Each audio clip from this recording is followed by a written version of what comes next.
Welcome, everyone, to the Islanders Never Say Die podcast. I'm your host, TJ, and with me again, as always, is the grumpy old man. They say there is no shame in his game because he is always the same. That's me. And before we begin today's podcast, we've got a quick word from our sponsor.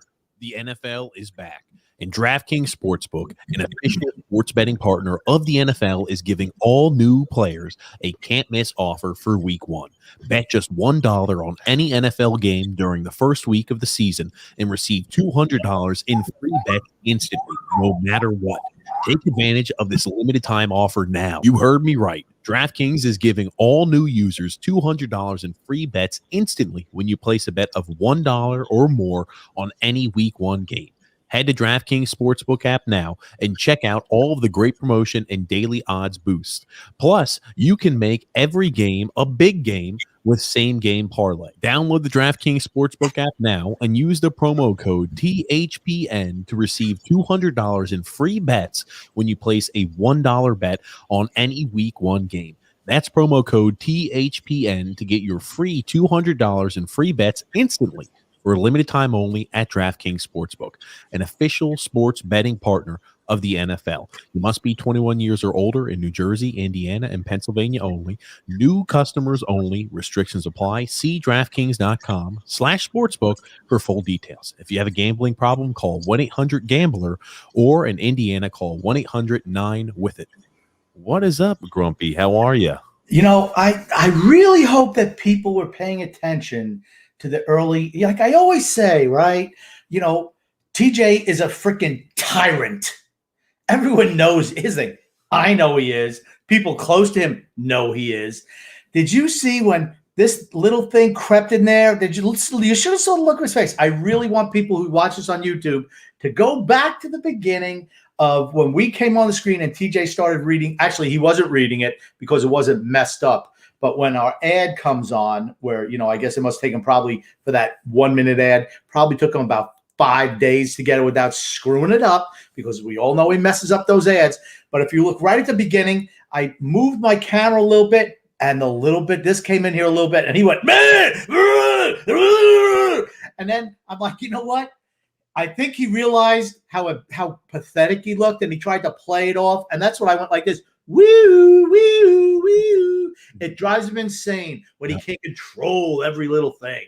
So what happens is when you play the ad and we have conflicting volumes on your side, you're dragging your setup closer to you.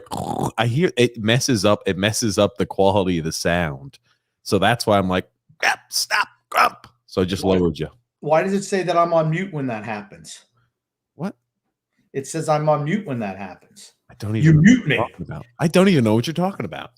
Yeah. All I know is I went like it, and you went, man, yeah, look at him, because he freaks out over the littlest things. Man, you need to chill out.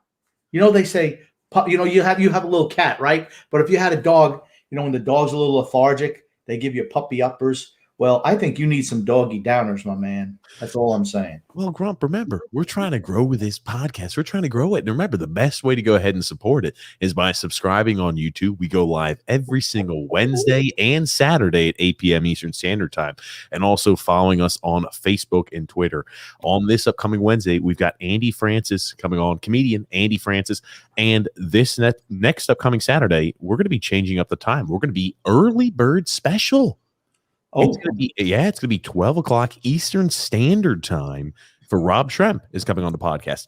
But Grump, when we're trying to grow the podcast, when we got the volume coming through and you moving all the things that way, Grump, it's not a good way to start. Okay. The first impression for some listeners. What can I say, Grump? I didn't hear anything. All I did, I went like this. I just moved this, and you went, bah! You do it all the time. You're insane. It's like you sound like you've got the Tasmanian devil down. Can I just, you don't even know. All right. The Tasmanian devil. All right. I think you've probably seen him. What did he look like when he was a Tasmanian devil? Do you remember? He'd spin around like he was a tornado. Thank you. Okay. I didn't know if you knew that. It's something a little bit before your time. So I know who the Tasmanian devil is. That's all. Grump, those are Sunday morning cartoons. Come on. First of all, they were Saturday morning cartoons, not Sunday morning. Saturday morning. Have you ever heard of the term Sunday morning cartoons? No. What are you talking about? No. Those are the Sunday comics. That's like from the newspaper back in the day. I think they still have it.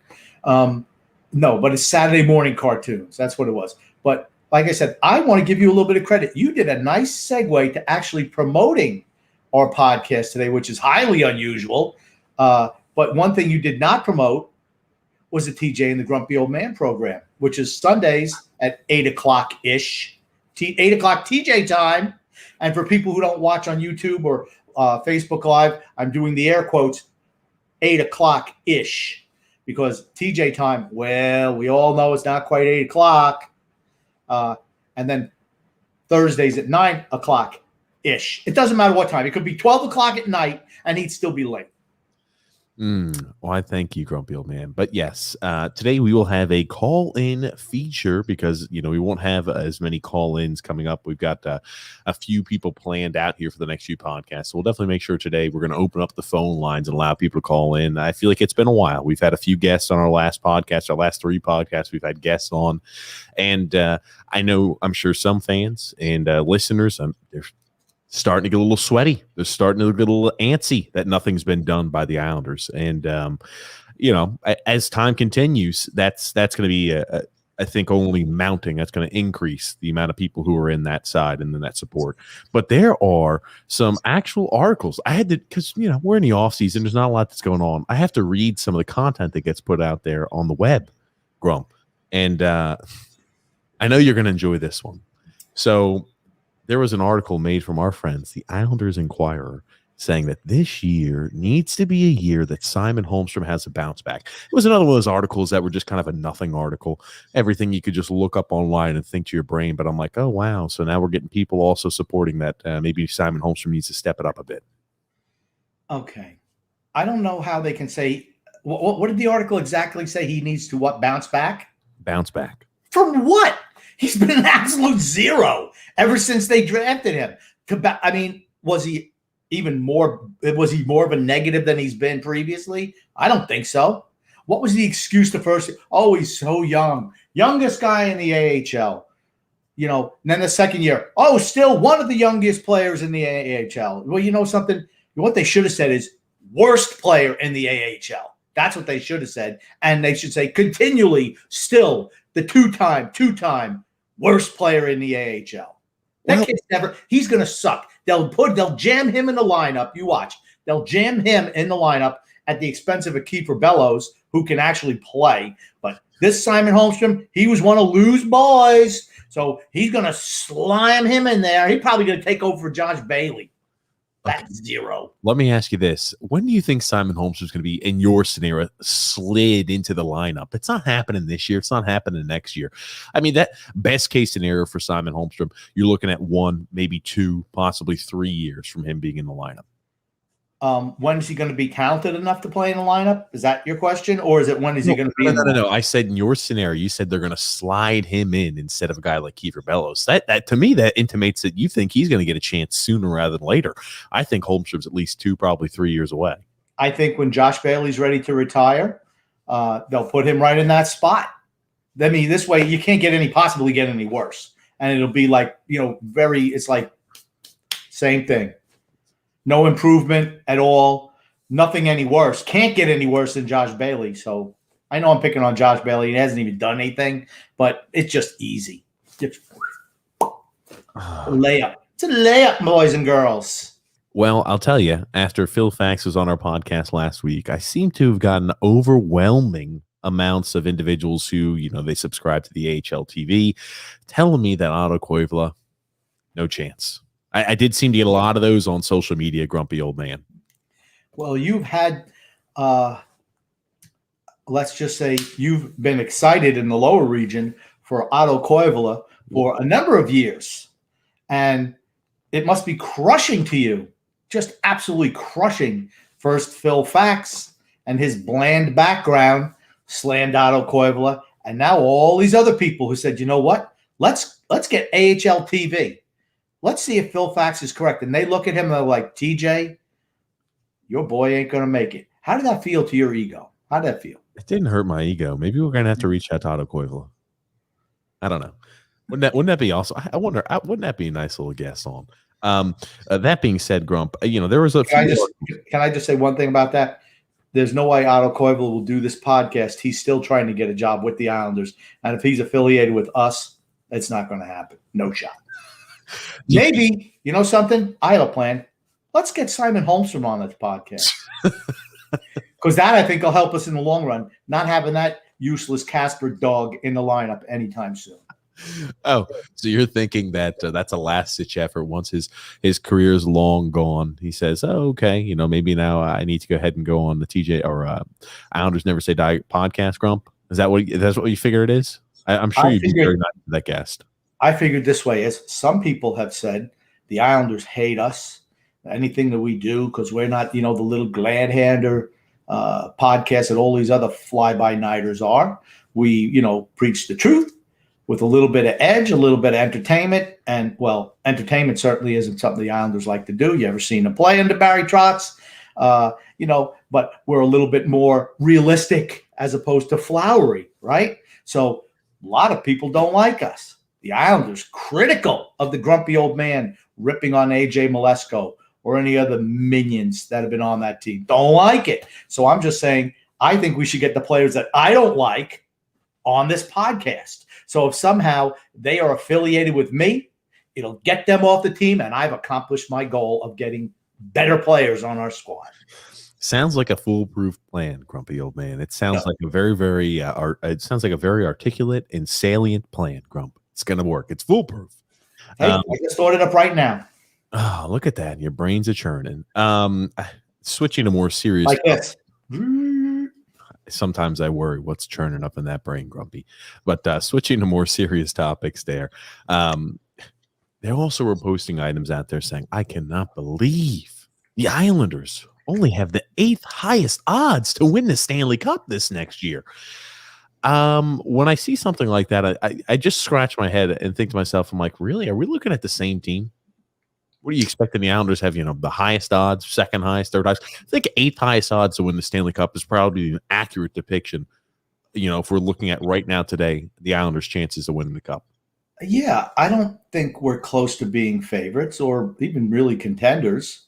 To me, if you're a contender, you're the top 4 teams in the league. If things break, well, anything can happen, right? But who are the other teams ahead? Should I try to guess them? I don't know. I didn't read the article. I don't know. But I think I could probably ching, ching, ching, ching, if you like. Let's say did you not do any of the homework I asked you to do, Grumpy? No, I did not. Because I tell you what, you don't tell me what to do, all right, first of all. Oh, man. I say, hey, you might want to check out this article. Might want to look at this. Grumpy, he'll prepare, but don't worry, I've come to save him today. The Colorado Avalanche, the Tampa Bay Lightning, the Vegas Golden Knights, the Florida Panthers, the Carolina Hurricanes, the Boston Bruins, and the Toronto Maple Leafs. That's it ahead of us? Yes. Well, I think 8 is probably a little generous. Really? Yeah, I do. You wouldn't put Washington ahead of us? When was the last time we beat out Washington in our division? I can't even remember. To win the Cup. We've beaten them in the playoffs, but to win the Cup. That's what it's about, winning the Cup. Not the division. We're not winning the Cup, so it doesn't matter. Not with this group. Not with, and here's the thing. I'm even counting everybody we brought back, supposedly, because I know people are probably going, man, training camp is like, what, 2.5 weeks away? It's September 22nd. Okay. So 4 weeks away? Yeah, 3-4 weeks away. Okay. So, it seems like a lot of work has to be done. I mean, I know who they've signed. Do you remember my prediction going into the offseason, what we were going to do? Do you remember? You said we were going to do absolutely nothing. And what have we done? We haven't revealed anything, really, we've done. We've done less than nothing. We've done less than nothing. We've signed back the same cast of characters and lost Jordan Eberle and Nick Leddy. That's all we've done. That's it. Okay. No improvements. Okay. Whether you like it or not, Breese is an improvement over whoever we threw out there on the third line left wing. Because let's be honest, let's look at it from an honest standpoint. whether they're going to play or not play Kiefer Bellows. They didn't play him last year, even though he deserved time, in my opinion. I don't think they're going to give him a chance this year. I think he's gone.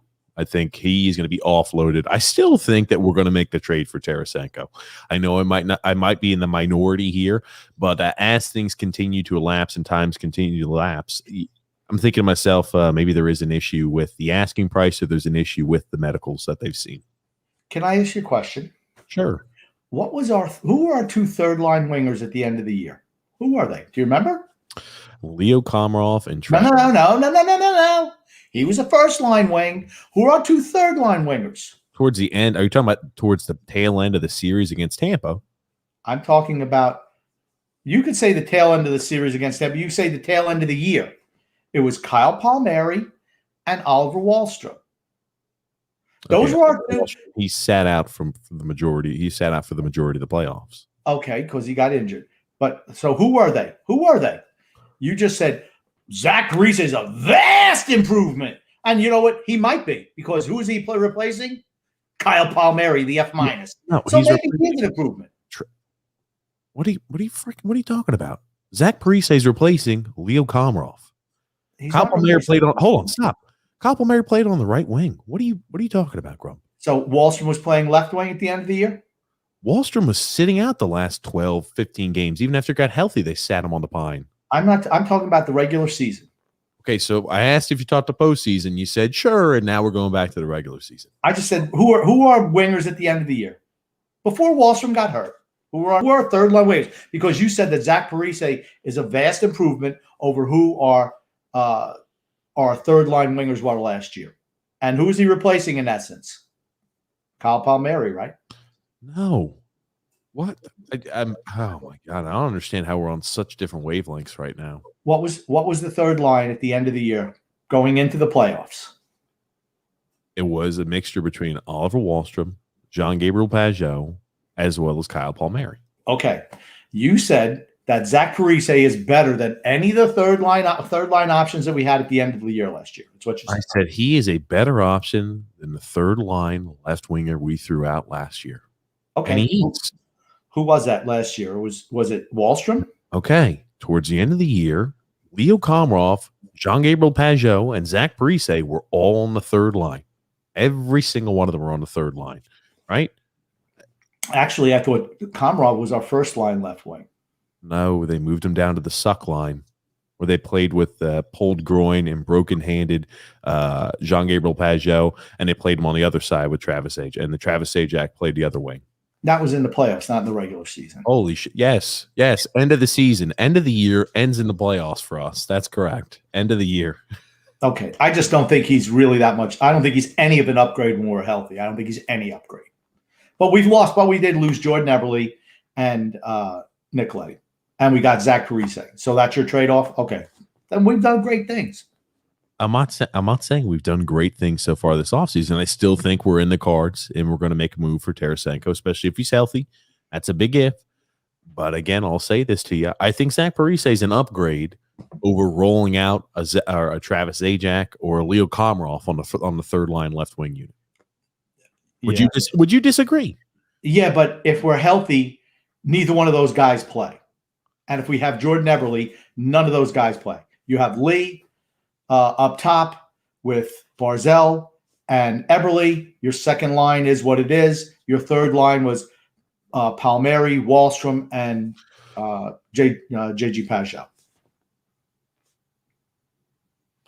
Eberle's not on the team. You just said Eberle. That's what I'm saying. From the end of the year, we've lost Jordan Eberle, we've lost Nick Leddy, and our only addition was Zach Parise. Are you having a senior moment right now? No. I don't understand how you can't grasp it. Completely different wavelengths.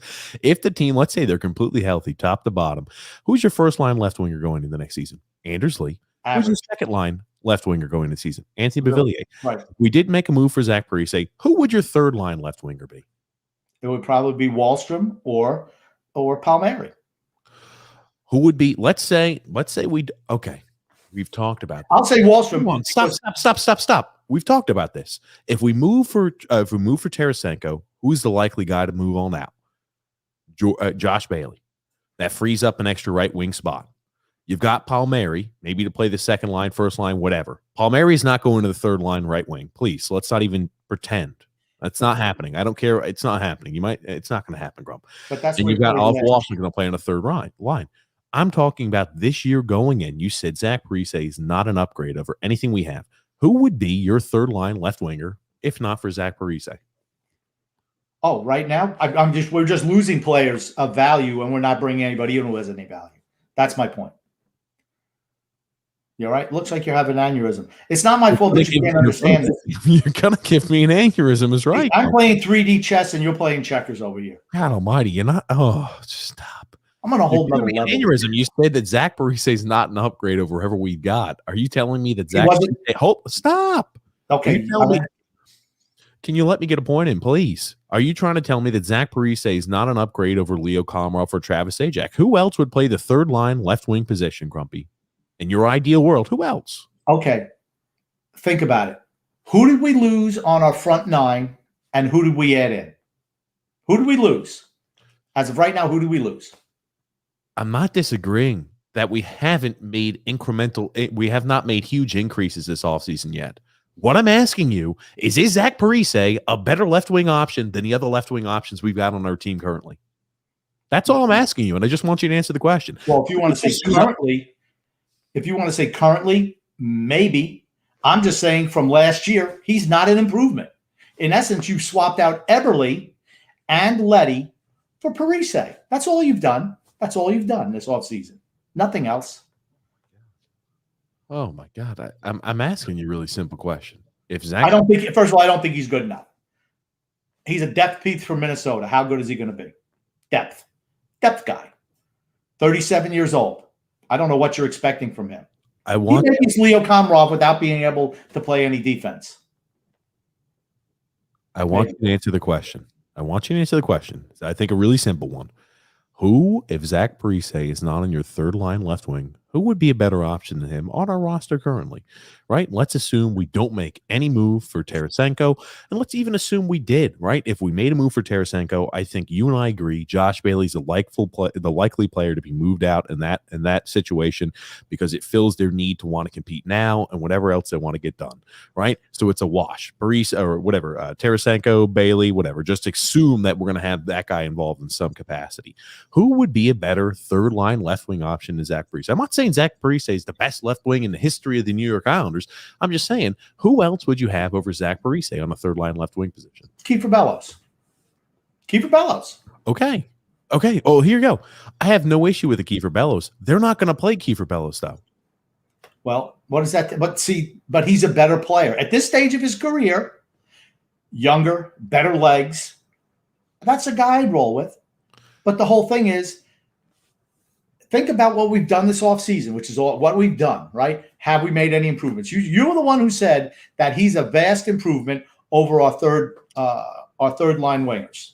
That's what you said. He is an improvement over a third line left wingers because I have taken the approach of Kiefer Bellows is either going to be traded or he's never going to get a chance. Never. Doesn't matter, right? We saw him on top 6 minutes. We saw him out there when injuries happened, and he played top 6 minutes for 4 games, had 3 goals. Sits on a pile and never gets another chance. That kid is never getting a chance. I don't care what happens. He can go out in preseason and score 15 goals and have 15 assists. He could score 97,000 goals in the Beauty League. He'll never get a chance with this team. They don't want him. They don't want to play him. Doesn't matter what he does. They will never play that kid. Never. So I've already taken into account he's not even an option.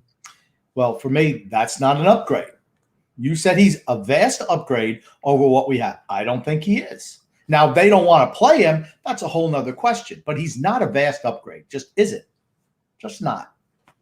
I think he's a significant upgrade over Leo Komarov and a significant upgrade over Travis Zajac. I don't even look at Kiefer Bellows in the equation because I think Kiefer Bellows is as good as gone or they're never playing him. Well, maybe you should. You should look at everybody on the roster. You should look at what we had at the end of the year, which was Palmieri and Wahlstrom. He's not better than either one of them. He's not. Why the hell are we back to talking about Palmieri and Wahlstrom being a third line left winger? Because there's no Islander news and we have to do a full podcast. Jesus Christ, you're not even on this. Whatever. We're just moving on, Grump. You're not. Yeah, Jesus Christ. It's frustrating today. Where it's I think you're already including Tarasenko on the team. He's not even on the team. Assume he's not on the team. Okay, I'm just looking at last year. Okay, let's assume Tarasenko doesn't come to the team. Your first line right winger is gonna be Kyle Mary. Your second line right winger is gonna be Josh Bailey. Your third line right winger is gonna be Oliver Wahlstrom. It leaves that gaping hole on the third line left wing, bro.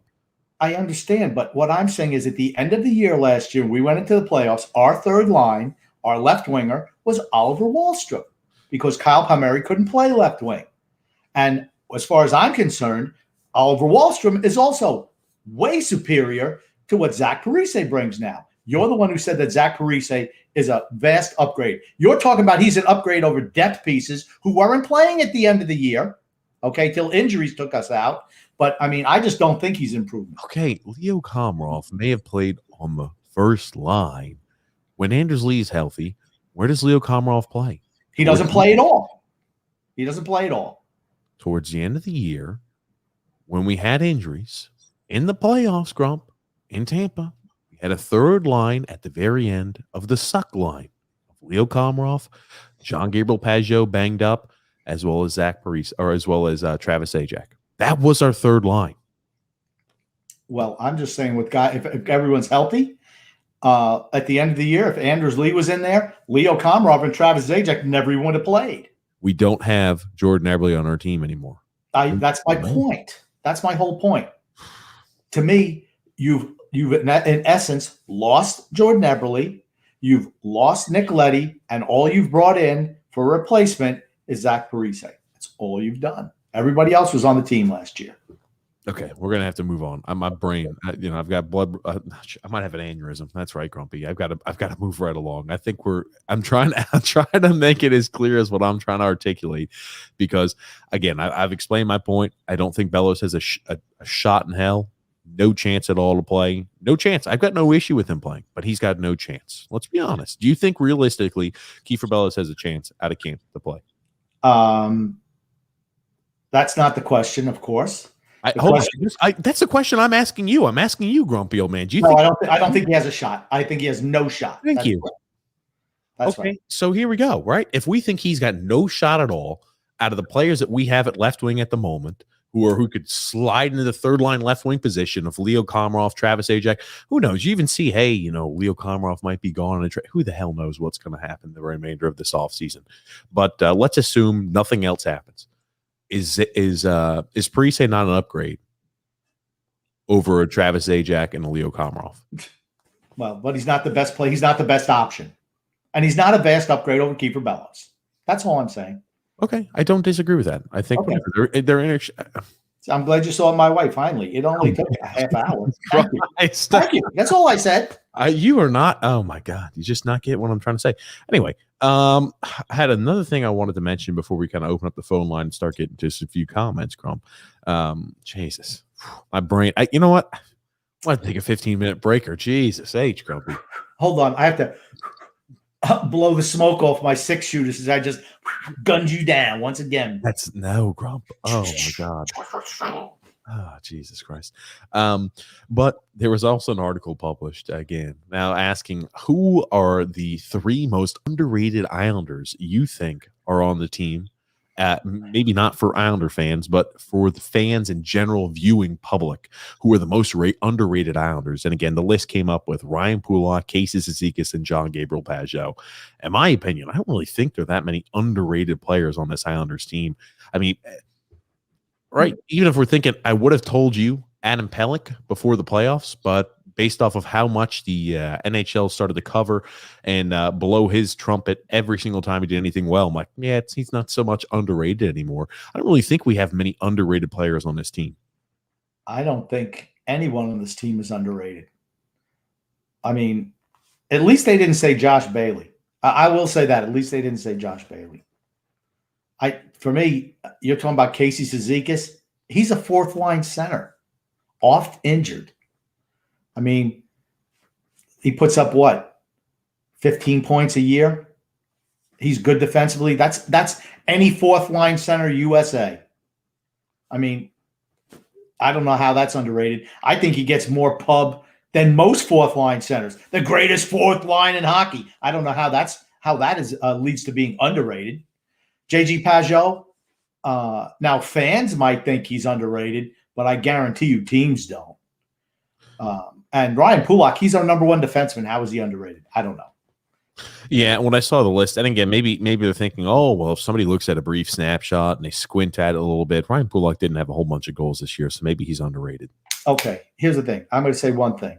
If fans are looking at the Islanders and the snapshot, I bet they couldn't even name 5 players on our team. That's what I'd say. We're just not well known around the league as players. Well, yeah, the team. Well, we don't have any big name guys. One guy. Yeah, I'm going to say we don't have many big name guys on this team. So our Matt Barzal, our outlier, and we don't really play.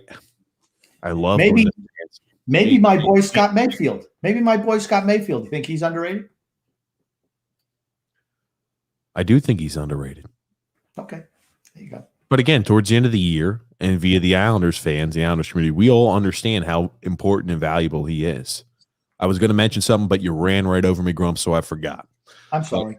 Well, you've been all over me today, Grump. You haven't let me finish too many of my points, Grump. I'm sorry. I'm gonna try to be better. I'll try to be better.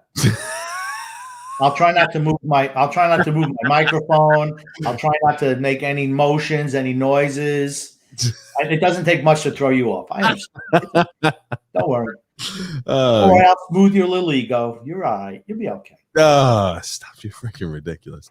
No, but maybe Mayfield. But again, he's another guy I feel like played so well in the playoffs that nobody really considers him underrated because he got so much press and so much attention. When you're consistently making to the Eastern Conference Finals year after year, your team's going to get, we've always been a sum that's greater than a part. So I don't feel like there's one in particular player that's underrated, or it's really easy to say, oh, this guy's a linchpin right here that doesn't really get a lot of press.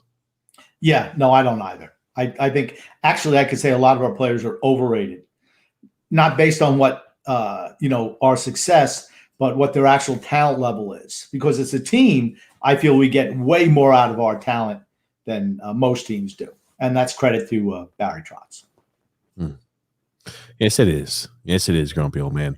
We're going to go ahead and open up what? You see what I did? I just gave Barry Trotz some kudos. Look at that. You just glossed right over that. I gave Barry a little Eddie Attaboy, and you don't even, mention it. Anytime you give a Barry Trotz and Eddie Attaboy, what should I do, Grumpy? Should we go ahead and do? Woo! Is that better? We go ahead and put a whole bunch of cheers on from the fans. Wow, Grumpy, old man, he's talking so well. I'm Barry Trotz. I just want some of the bootlicking Islander fans, let them know that, yes, I do say nice things about Barry Trotz. And I feel they need a cue because, we'll just have to clip them. It won't take me long. I mean, it's only about 4 or 5 times maybe in the history of the podcast. So it won't take me too long if someone can identify those moments and I can clip them. Maybe it'll be like a 10-second clip. I remember there was one time, Barry Trotz and Lou Lamoriello, they've done a good job. Boop. Little clip there. You know what you could do? If you just kind of pick words that I say and piece them together, I'll bet you could be something really flowery for Barry.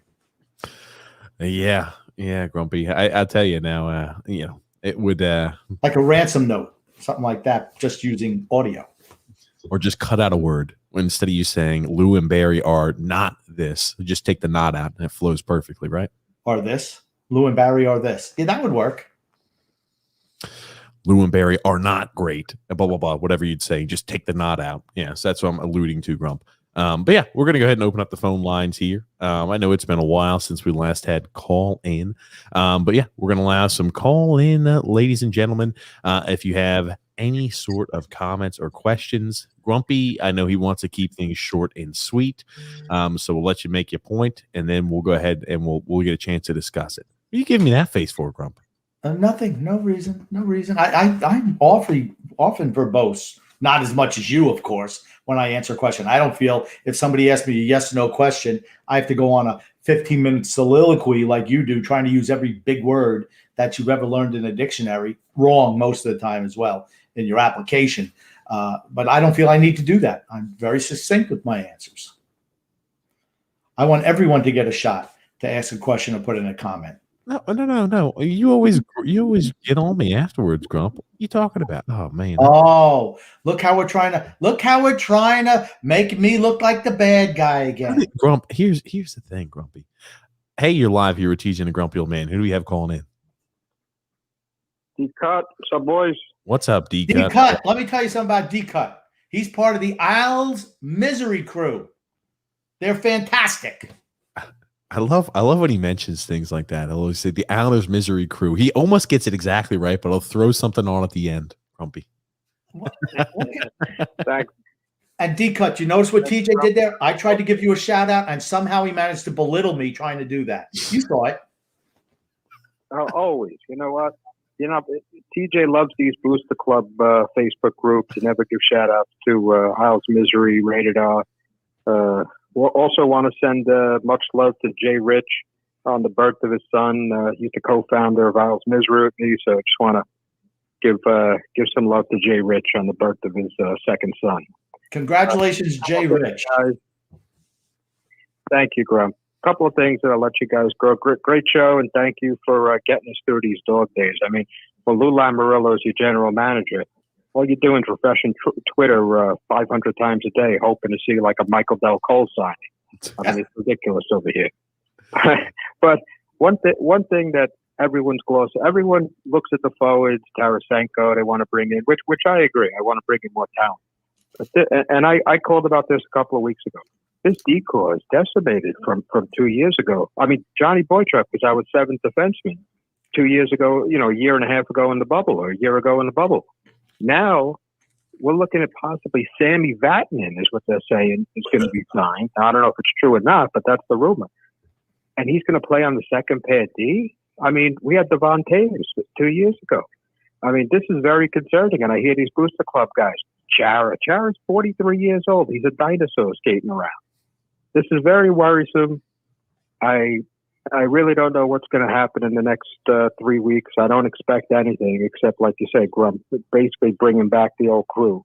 And that's about it, boys. I want to thank you again for a great summer, and I'll call you next week if you actually take calls. I know you said you're going to have Rob Tremp on, which I know we destroyed Tavares a couple of years ago. Hopefully TJ will bring that up and we'll close over it. But that's about it, boys. Have a great day. Have a great rest of the summer. I'll talk to you soon. Thank you, D-Cut. Always a pleasure. Yeah. Do we have another call, TJ? No. Okay. I just want to touch on a couple things that D-Cut said. See, and he's right. We're not getting better. We're trying, and the whole thing is if you don't get better, if you're not trying to improve your team, you just go backwards, right? Who have we lost in the last couple of years? He's 100% right. Devon Taves, I try to bury that, honestly. It's a terrible moment for me. We gave him away. Good job, Lou. Johnny Boychuk, Nick Leddy, Jordan Eberle. I mean, and then you think about, I don't know. It's just frustrating. I lost my own thoughts. See, I had my own senior moment as I was in the middle of discussing it. But it's terrible. But he's 100%. You've been retired for 1 day, Grumpy Old Man. I noticed your performance on the podcast is drastically grumpy. Okay, here, I remember why. But that's what happens when you mismanage the cap, in essence. When you mismanage the cap, you lose younger players. And when you re-sign the old guys, you're stuck with what you have. I mean, it's frustrating as an Islander fan. That's all I'm saying. Very, very frustrating.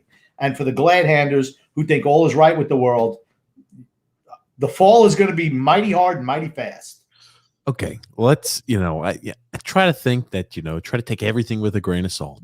Sammy Vatanen, he is what he is. Would he benefit from being in a Barry Trotz system? Sure, I think he would. I think you have players on the defensive side of the puck. Ryan Pulock will have a little bit of a bounce back year. I thought that, offensive-wise, production was one of the worst years he's had in his career. I don't expect him to put up only 2 goals next season during the regular season. I think Adam Pelech had a fantastic year start to finish. Hopefully he can remain exactly the same. Noah Dobson, you're going to see him continue to increase. He'll increase at a steep margin as well. You're going to see Andy Green continue to tail and drop off. Scott Mayfield's regular season, hopefully, is like Scott Mayfield's postseason was last year. And Sammy Vatanen, here's the thing. Nick Leddy, miserable.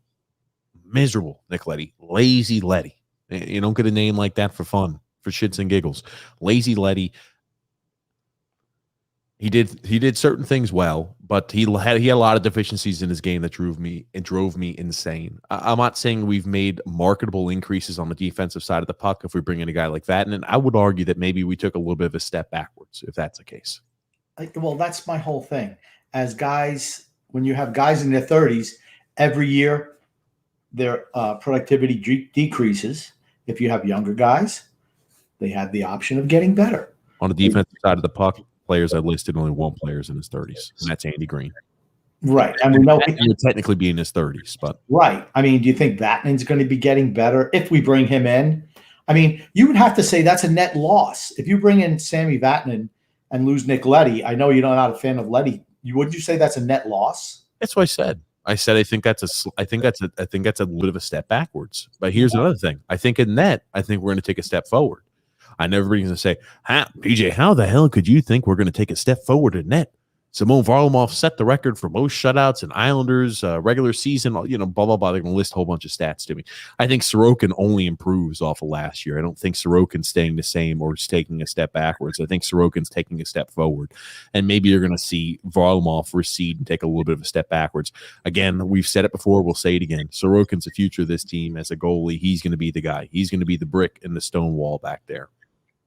Yeah, I don't know if you can say that they're going to get better because I thought they were pretty darn good last year. And like I said, for me, Varlamov is solid. I don't think there's anything great about him, but he's solid. But the system is what makes our goalies really look as good as they do. Sorokin is an athletic freak back there, so he's able to do some things, some special things. But you wonder if Varlamov maybe takes a little bit step back when you don't have Nick Leddy back there. That's a possibility as well. It's all about system. And if Vatanen comes in, if he doesn't know the system, maybe he makes some mistakes, which gives up some primetime scoring opportunities. That's also a possibility. I'm not saying it's a probability, but it is a possibility. Again, I think, as I just mentioned, Varlamov might take a little bit of a step backwards. I think Sorokin takes a step forward. Ideally, you'd like Sorokin to be the guy going forward in the playoff time period. You want him to be, your number one. Again, Varlamov, I think you can expect him to take a little bit of a step backwards. It's all the overarching point is, do we take a step forward enough on the offensive side of the puck? That's what it's all about. Our defense is fantastic. Our goaltending has never been an issue. It's always been, do we have enough offensive firepower? Can we see enough of an improvement on our special teams with the power play that it's going to help us also when we go through a little bit of a rough time period? Are we going to be able to see that with this team? We haven't. We haven't in the past, and that's always been the biggest need of improvement for us. And we have still not made any improvements in that. This offseason, we have not made any improvements on the offensive side. I think that's pretty straightforward also. That's true, but we don't know what's happened yet. So, I'm going to reserve judgment on it. If the regular season starts or we're getting a preseason and we're seeing that, no move has been made for Tarasenko, yikes, then you're going to see me starting to worry because we have just essentially rolled out the same exact team we had last year with now a healthy Anders Lee. And, we've added Zach Breese and we've lost, Palmieri, Eberle, whatever, it's a wash, and we've taken a little bit of a step backwards if, we've got this Vatanen situation. I don't know what we're going to do at the left defenseman side. There's no way I think we're going after Chara, but we talked about the dog days of summer. Trump, it's Coco the service dog. Again. Tell me, are the Islanders putting this out, or is it just... This is the Islanders, absolutely. This is the Islanders today. This is the Islanders as of... Are they trying to advocate... like dog fighting? Is that what they're doing? I see the two of them going at one another. What's going on there? Oh yeah, these dogs are vicious, man. You better watch out. Look at that. Oh, grumpy. Oh my gosh. He almost lost his nose. It's like Cujo. Look at him. He attacked him right there. Yeah. That dog's not very smart. All he's got to do is walk around the outside. They are puppies, though. So, I'll cut him a little bit of slack. I've got to give Mike M's credit. He made sure to tag me in at Coco the Service Dog because I don't really pay too much attention to when that stuff comes out. But it's funny, right? You're seeing more and more people over there saying, what else would be cute? Contract signing photos. And I think, right, I think you were the first one to mention this. Thank you. 3 weeks ago. And you're starting to see other people, hey, what else would be cute? Contract signing photos. So, you're not the only person voicing this type of opinion online. Here's the thing. It's because I'm always ahead of the curve. I am the curve, first of all. I start the curve. Then everybody jumps on.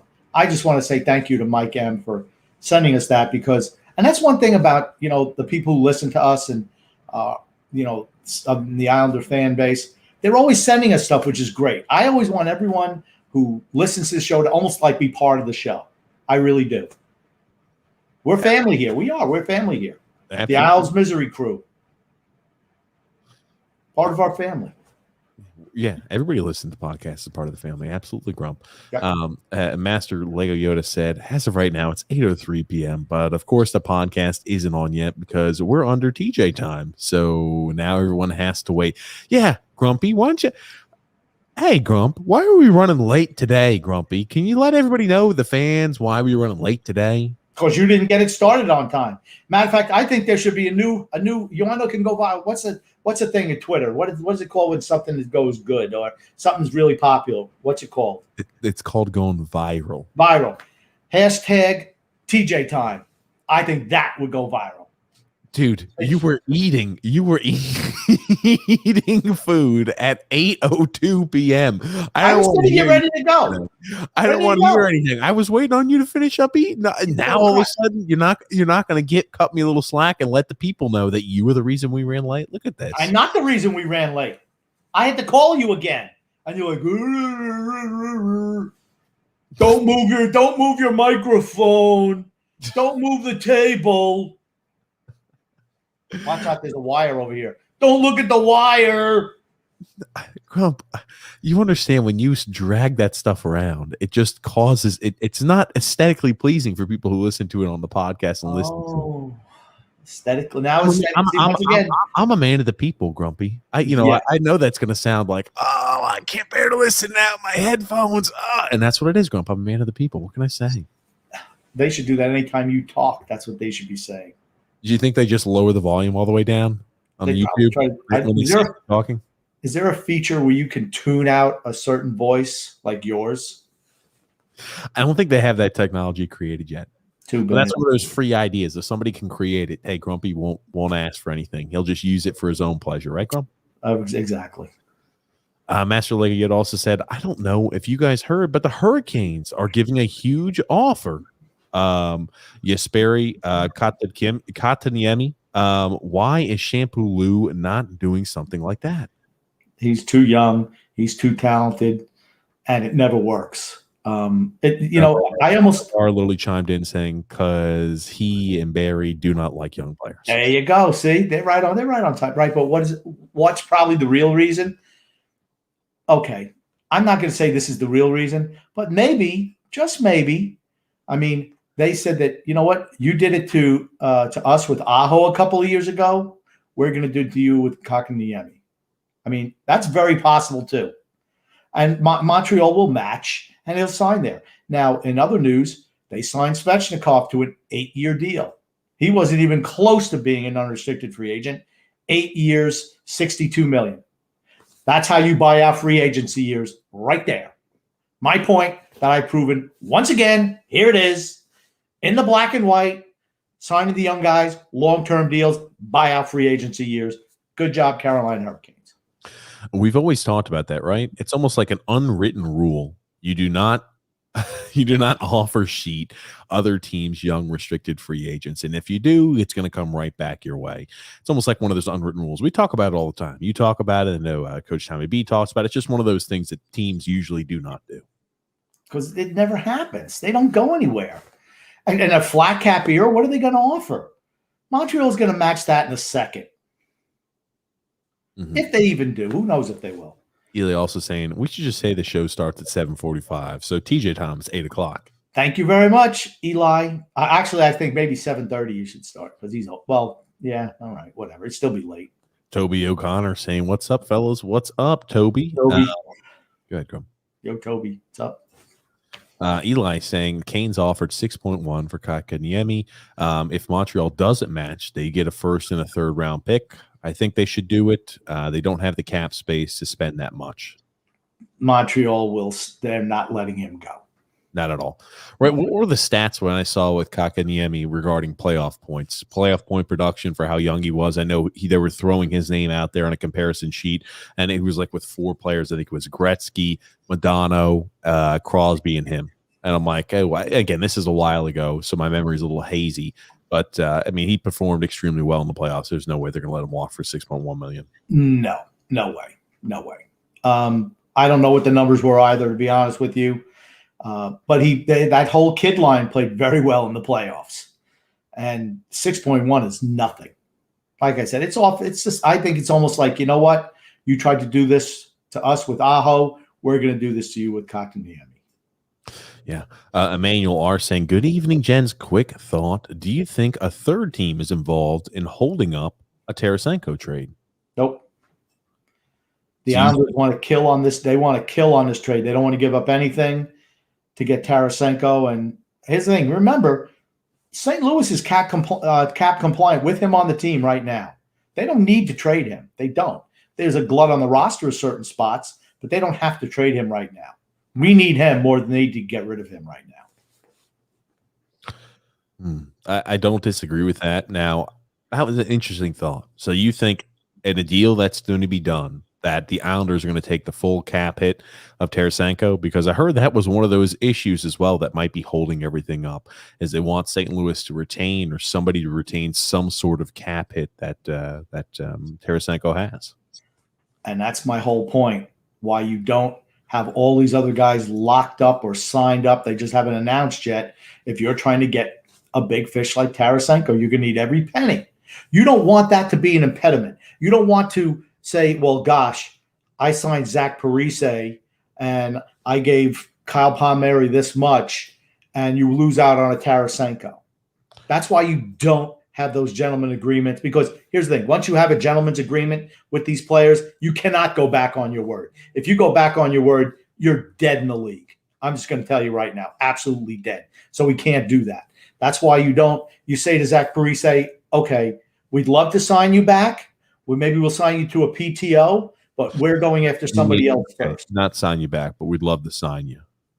Zach Parise. Right. Yes, I'm sorry. That's correct. You're right. I'm sorry. But I want, so you don't think, again, if the Islanders want somebody to retain some sort of cap in St. Louis, I think it's an interesting idea, Emmanuel. I'm not sure if it's happening.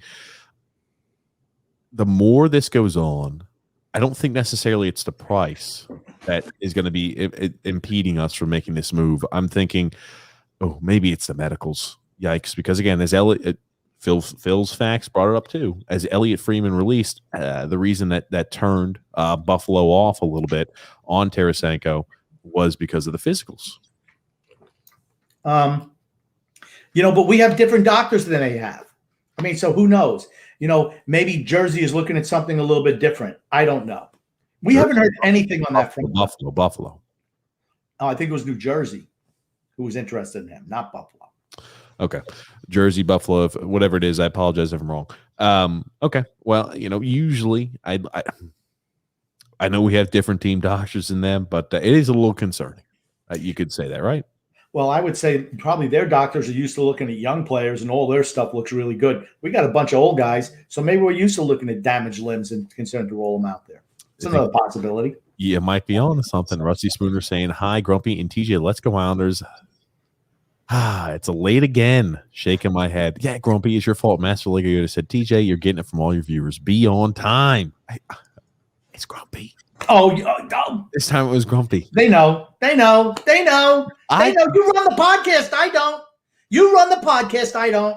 So you just want me one time to start as you're just chowing and munching down on food? Is that what you want me to do? Okay. How many times do I have to call you up and say, TJ, let's go. Let's go with the podcast. Come on. You tell people 8 o'clock. Is that how it be there at 8 o'clock? Is that how it goes? Let's go. Is that how it goes? You're going to be late to your own funeral. That's what I say. Oh, goodness gracious. James M saying, howdy, what's up, James? And then Master Leggett also saying, also, TJ, never go a podcast without talking about DraftKings. Yeah, because go ahead. Well, we're sponsored by DraftKings, so, that's part of the gig. But at least this probably was a request by DraftKings not to have TJ do it live, because he butchered them so badly that probably nobody knew what he was saying. People only realize now that we're speaking for DraftKings since it was pre-recorded. Ah, that's it. And then also he's asking, Grumpy, what do you think about the Canes? I know they play really good against us, but they got rid of a lot of key guys. What do you think about them going into the season? Yeah, Hamilton, losing him and replacing him with D'Angelo is a minus.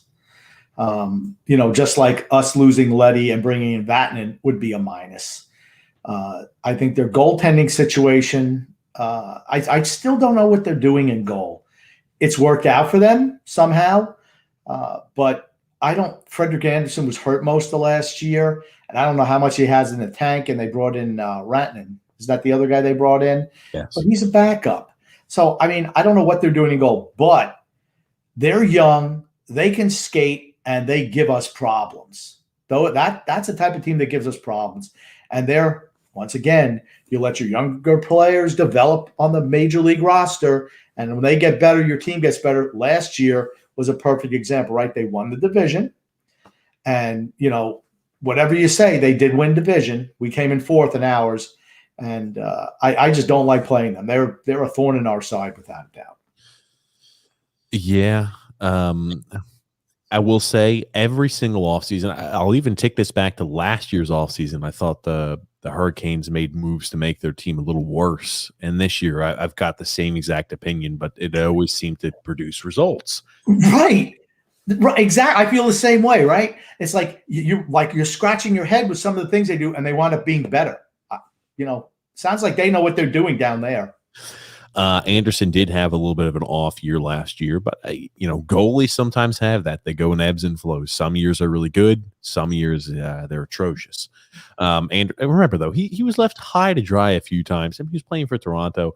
I know. Hey, we like to give Toronto stick. They are a team that's got a lot of offensive ability, not so much on the defensive side of the puck. They've never really found the answer in net either. Be that as it may, they're for a lot of different reasons. Anderson, could have a bounce back year. Could. I think he's 32 years old now. Yeah, he'll be 32 to start the season, and Rantanen he'll be 32 this year as well. Yeah, goalies can play longer and be productive longer than regular skill position players, but I'm surprised they got rid of the young kid in the play, Nedeljkovic. I was surprised they let him go. I was shocked about letting Nedeljkovic go also, but Rantanen has had good seasons in Arizona as well. So I'm not saying he's the end-all be-all, but maybe they're trying to identify some players that they think might be able to make an impact. Nedeljkovic gone. I was shocked by that though too, Grump. Maybe they're thinking long-term cap implications. I have no idea. But they're a team that always seems to, I think, make a minus and take a step back in the offseason, but somehow the results are similar. Yeah, Brendan Moore's a good coach, and their GM is doing the job down there. So kudos. Emmanuel Lahr also saying, do you think that Lou is waiting to see who Seattle is going to place on waivers before trading for a left-handed defenseman? Seattle's not putting anyone on waivers.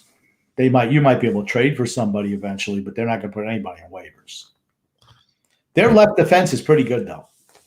Rich Arnold, late again, ? And Rusty Spooner saying, stop bullying Grumpy, TJ. Unreal, shaking my head. LOL. It's true. It's true. Oh, man, oh, man. TJ told me since I did retire from my regular job yesterday that I need to step up my game on the podcast. I need to be ready to go. I need to prepare more. There's everything I need to do. TJ, nothing. He's perfect. Me, I'm the reason when things don't go right. You just opened up Pandora's box, because I know exactly what comments we're going to start getting on that when you said that, grumpy old man. And we're going to see a million comments. Where are the shirts, TJ? Where are the shirts that you promised us? We're working on it. I'm working on it. Well, now they're going to be comments that you oh man. But yeah, I'll tell you. We do have a good line, because I know we've got Rob Schremp, and then that Wednesday after, we've got Mike Hartman coming on the podcast too. Yes, Mike Hartman used to play with Buffalo Sabres and won a Stanley Cup with the New York Rangers. I've known him for a lot of years. Really nice guy. We should have fun. He'll be on that September 8th show. It's a Wednesday for about an hour. He's going to spend some time with us, and it should be a good talk. Absolutely. Eli is saying, which of the Metro teams will have a potential to bust? And what's the one that could surprise us? I've got Pittsburgh for a bust and the Devils for a surprise. I'll let you take this one first, Grump. I think Philadelphia. I think Philadelphia could surprise and be better than they were. They didn't just rearrange the chairs on the deck chairs on the Titanic. They made some real fundamental moves, tried to get a little bit more physical, a little bit more snarl to their game, improve their defense. The Rangers under Gerard Gallant could surprise. The Devils have probably improved their team player-wise more than anyone else in the division. And Carolina just really good. For the bust factor, it's hard for me to say that Pittsburgh is going to bust out, only because, man, when you still have Crosby and Malkin and Letang in there, it's just hard for them to bust out. Now, they didn't make a goalie. They don't have a goalie, though, as we learned last year. Right. I was just going to say they did not make an improvement in goal. They have the human empty net in there and Tristan Jarry, but they might determine halfway through that they want to move on. I mean, they always say the most popular player in town is the backup quarterback. Well, in Pittsburgh, the backup goalie is the most popular player in town, because they let Marc-Andre Flurry go because Matt Murray was the greatest thing ever. Then they let Murray go, and it's Tristan Jarry. I don't know who's kicking around in the minors, but he's getting ready to be the favorite player in Pittsburgh next year. I'm actually going to agree with Eli. I'm going to agree with Eli. I think Pittsburgh's got the biggest chance to bust. Reason being, Letang's always banged up. He's always hurt. And you talk about the crew, right? And Malkin, your Crosby's. I know Crosby's health has been much better than it has in the past.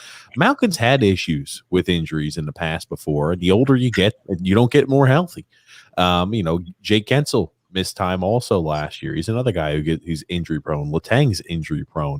Goaltending seems to be an issue. I think I think it was almost essentially a swap this year, when we went ahead and replaced and put Carolina and Columbus back in our division. I think it was, it's just an even swap. We lost, Boston, and we also lost Buffalo. So in this scenario, I'm thinking maybe Pittsburgh does have the biggest chance to bust. Biggest chance of surprise, though, I'm giving it to the Rangers. I am. You talk about the talent that's there. Gallant's a good coach also. You'd like to think that, for our sake, you'd hope it's not the case. But if you're a Ranger fan, you'd like to think that all the talent starts to actually result in wins on the ice, because they definitely have, the talent factor. They've got rid of some of the bad eggs. Your D'Angelo's, College Quinn is gone. But the Flyers made a lot of bold moves. And man, oh man, if you don't come out of the gates on fire and you don't have a successful year, you're going to see the axe really quick. People forget how good the Flyers were 2 years ago, because they stumbled last year mightily, and they weren't good enough on the defensive end. They've made some adjustments. They brought in Ellis, Rutsalainen. I think that's going to increase their snarl effort back there. They had offensive firepower to spare.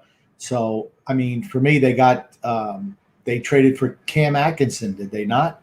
I believe so. Yeah. Now, I know that Voracek put up numbers for them, but Atkinson is really good, and he's more of a power forward type. To me, that's an upgrade as well. I hate the Flyers so much. So whenever they do things, I'm scared of them because I hate them so much. And really quickly, before I forget, another thing too, I think you're going to see improvement-wise from them from last year. I think Carter Hart's going to play better than he did last year. Safe to assume he's not going to have an .877 save percentage. Yeah, and goalies, particularly young goalies, up one year, down the next, great, bad, until they settle down. I think it's impossible for him to look worse than he did last year. Let me just say that. I don't think – I was about to say he won't have a worse save percentage than .877. Man, oh man! But remember, the defense left him high to dry a few times. He looked particularly bad at moments, though. So you think he would? You'd like to think, if you're a Flyers fan, he'd have a bounce back. Those are your teams I think have the biggest chance to burst onto the seam and return back a little bit. The Rangers and the Flyers, biggest team to bust. So I think you're right. It's got to be Pittsburgh. Yeah, to me, I still think we're in good position for a playoff spot. I really do, but the Rangers and Philadelphia, who were behind us last year, those are two teams that I'm like, if they make runs, could put us in a little bit of danger.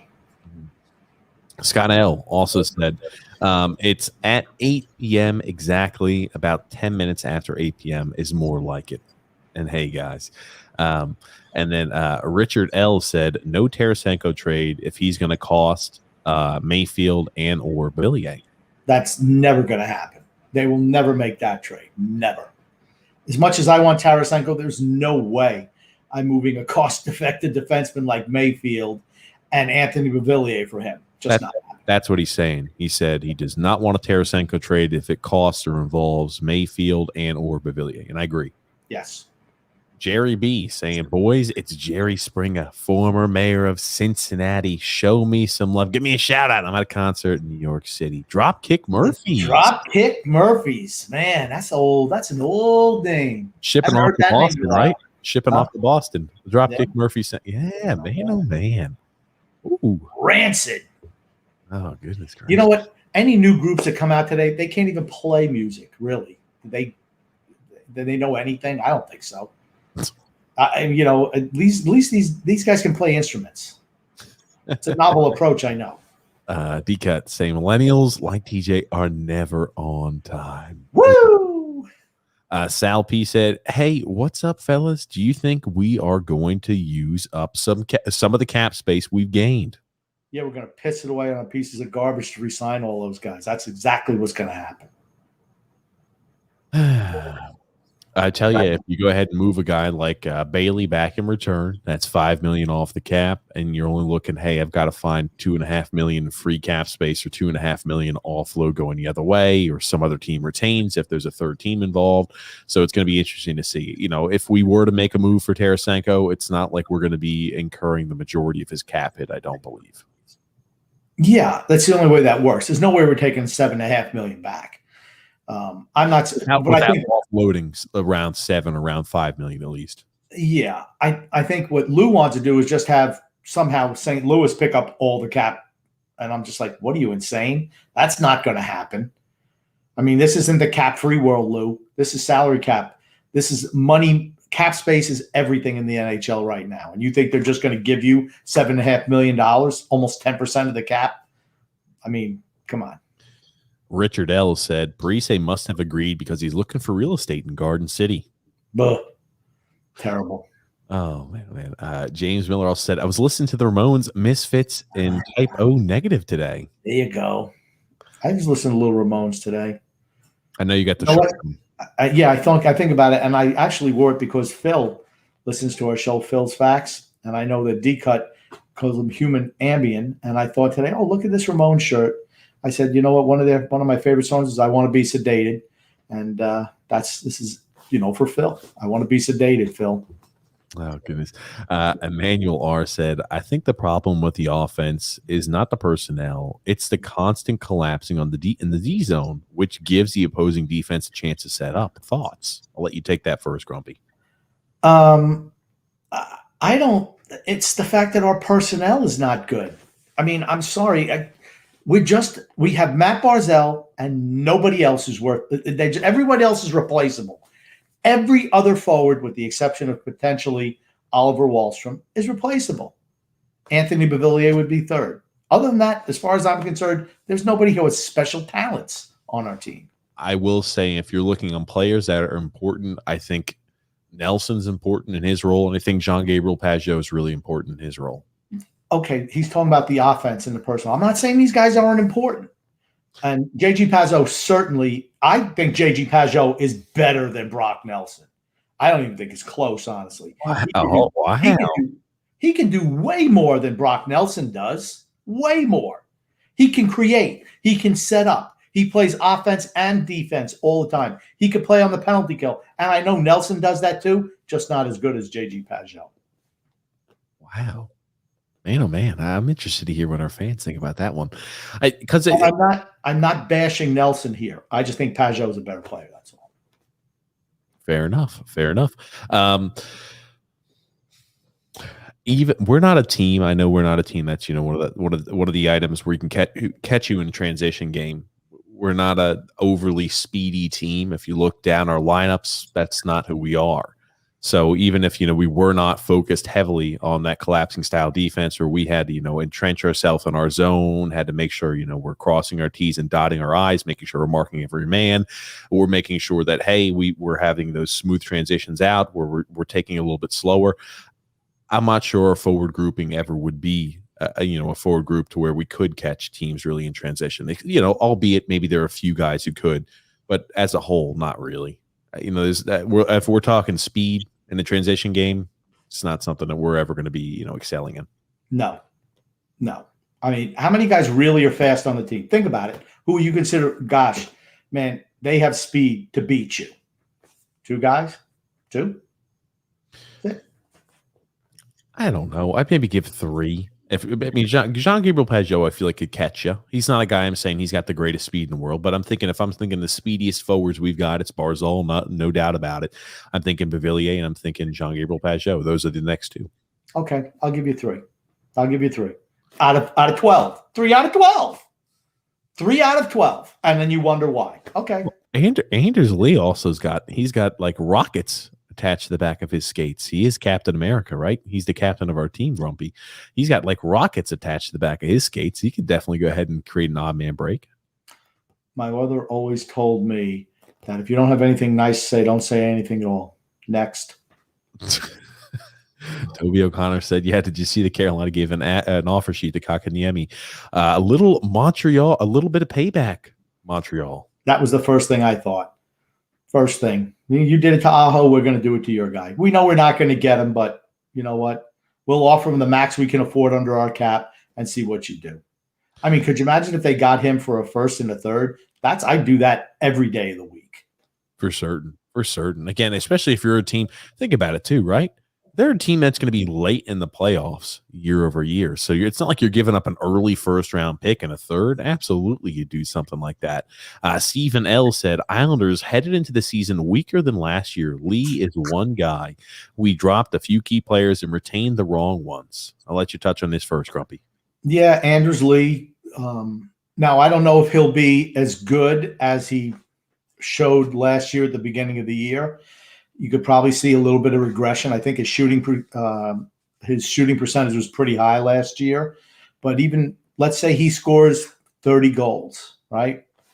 Or 28, 30 goals. You lost Eberle, and in essence, you just replaced him with Palmieri. No improvements. Maybe Wahlstrom, but how much is he going to produce on the third line? Are they still going to shelter his minutes? Who knows? Breese, maybe he'll give you a little bit of power play pop on the second unit. I don't know. Like I said, we haven't really made any fundamental roster changing moves in the last couple of years, with maybe the exception of J.G. Pageau. That's it in 3 years. You got the same cast of characters and you expect to be better. It's just a mistake.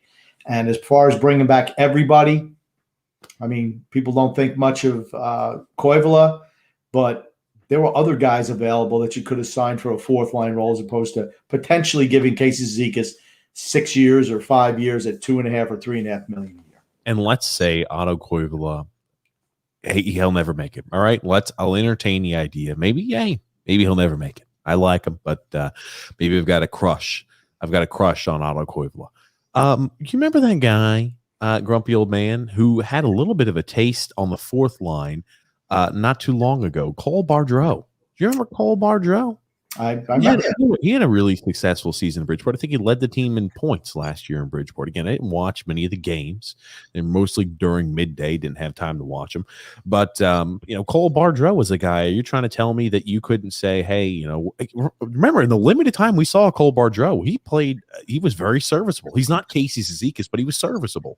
So I think he'll be at 2.5 is what the rumor was. Maybe 2.5 for Casey for 6 years. I think if something like that was thrown out there.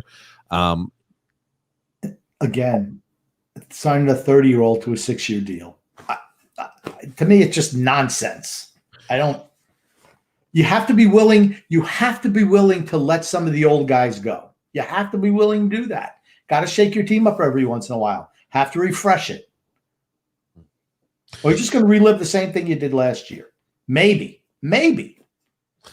Eli saying, I saw the article about the odds too. The only teams that shouldn't be above us is Vegas from the odds. What stooges? Vegas is pretty good. Vegas, I'm not going to sell Vegas short. I guess Leonard's going to be their goalie there, so that hurts them a little bit. Hold on. You think Leonard is not going to be able to cement himself in? I've always think Robin Leonard's quite a talented goalie. Okay, you had Flurry and Leonard last year. That's true. Now, whoever they get in is not going to be as good as Flurry. That's all I'm saying.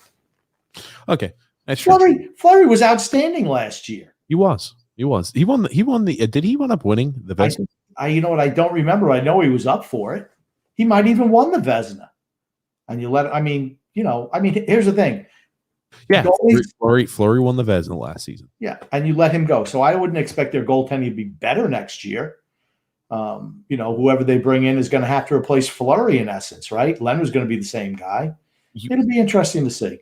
You talk about a guy who I feel like has always been unfairly treated anywhere he's gone by whether you're talking about the fans, by teams moving him away, is Marc-Andre Fleury. I always thought it was a huge mistake when Pittsburgh let him leave in the expansion draft to Vegas. And now, again, yeah, I didn't understand either. He's so well liked. I mean, throughout the league. I mean, a great guy in the community. Like I said, they thought his salary was a little high. I think it was $6 million a year back then, and they thought that the backup Matt Murray was the answer. Oh well, he'll just come in and be a starter. Guys are backups for a reason, and once you put the full weight on their shoulders, sometimes they're not as good, and that certainly was the case with Matt Murray, and not to as much of an extent as it was when they broke from Murray for Jari, because that was a disaster for them. But they've just gone backwards in the goaltending situation in the last 5-6 years. Backwards. You want to know the crazy thing too about Marc-Andre Fleury? He's had a really successful career, some years, better than others. But this was the first year he had brought home, besides the Stanley Cup, any type of hardware to his name, for him personally. They won the Jennings Award, him and Leonard, and also he won the Vezina. Right now, I think Robin Leonard and Tom Greiss won the Jennings Award for the Islanders a few years back there, right? The first year that Barry was here, Barry and Lou. 18-19, that's right. So now Leonard's got 2 different Jennings trophies. Yeah, good for him. I like Robin Leonard. Yeah, absolutely. Moving along here, Brian B. said, our fourth line is weaker as they age again. See? It's time to move on. Brian knows what he's talking about. He's always spot on every single time. Rusty Spooner said, rumor has it Carolina. They're talking to Tarasenko. They're talking with Tarasenko. Well, if they get them, they're going to win division if they get him. I don't know. I don't think they need him, honestly. It'll be interesting. I mean, they made a lot of moves. I think they need to strengthen their defense. I know they signed a bunch of guys and just, let's say we got 15 pieces. All we need is to replace 1 or 2. Maybe that 15 will cover up. Of course, I'm being a little bit over the top, but you know what I'm saying. It's not like they said a 1-for-1. They brought in a bunch of defensive pieces hoping to replace Hamilton, who's going to be tough to replace. I will be interested as just a hockey supporter watching Tony DeAngelo if he, falls off the rails and, this was last year was the beginning of the end for his career, or if he's able to find a little bit of he's able to find his footing in Carolina, and he's able to get a little bit of a resurgence in his career. It's going to be interesting to watch. He supposedly has gone through some anger management, counseling. Hopefully he's able to turn around. I don't wish ill will on anyone really, unless they play for Philadelphia. But from a personal basis, I'd like, it'd be nice to see him turn it around. Just not against us. Lou, well, I'll tell you one thing. Matt Barzal always seems to make Tony DeAngelo look like mincemeat. He always just seems to carve him right up and no issues. Yeah, well, Matt Barzal's a special player. He's the one guy we have. Lou R. said, Eberle is gone. Stop talking about him. Okay. I mean, my whole thing is I only talk about I don't think Jordan Eberle was so exceptional. I just think he had really good chemistry with Barzal. That's all. He certainly wasn't super productive.